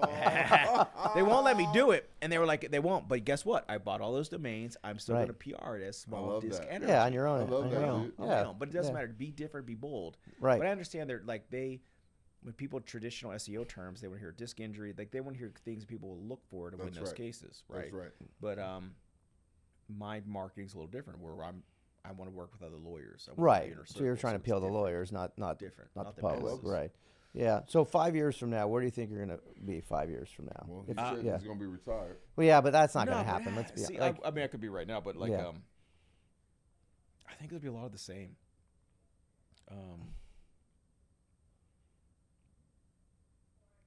I think I'll be in trial less. Yeah. So this is one thing I had to like deal with is being away. Like I've done many 6-8 weeks away from the family, and it's hard. yeah. Like when you got little kids, and I'm in this core memory stage where it's just not compute. Right. I like to coach more lawyers on how to try them, and I've had lawyers reach out to me across the country. Can you try this case with me? And it's like, no. But I know the best one that can and get Right. the best result, and here's why. And a lot of times it could be me, but it's a cost-benefit analysis. And I think 5 years from now, I'll be doing the same thing that I'm currently doing, but helping more people. Sure. That's awesome. With technology, we can do that. That's the honest to God. That's my answer, and I want to sit down with you guys next year, 2 years, 5 Sure. years, Love to. and see where the journey has been. 100%. But I want to be a tech culture co-founder that has changed the industry, and that's what I want to be known as. Sure. Oh, Disrupted all of it. So I love that. It just gave me chills, man. I like that too. That's Hey, big. if any deal flow comes your way that you see that's worthwhile, let I Dave and got I. a We want few. to invest in a I couple will things. tell you, Yeah. I will tell you, and this is not a shameless plug, but I was very impressed with Mitra's access to justice. Yes, we have had to dinner pit- with her we last have to night. pit you two together. So I Yeah. gotta I talk think to there's some her. Yeah. synergy Yeah. between you two, man. Big Yeah. time. Yeah. So, man, this is pretty much wrapping up the show. Is there anything else that we didn't ask or talk about that you wanted to kind of just, Oh wow! No, man, discuss? I think we covered like everything. Yeah, Yeah. man. Just yeah. yeah. I mean, look, there's a lot of shit we could talk about forever. We could talk about how like market law firms for like $0. We could talk about all this Sure, shit. sure. I got your email today, Dave, about like marketing social media tips. I Yeah, actually yeah. saw it today. Yeah. man. I saw that, and it's all true. It is, It's man. all true. Thanks, man. Consistency, all these things, but Yeah. now put yourself in the room with mentors. If you get yourself in the right room with folks that you want to aspire to be like, they want to give back, they want to help. Love that. Sure. Don't be bashful. Get in the room, get it done.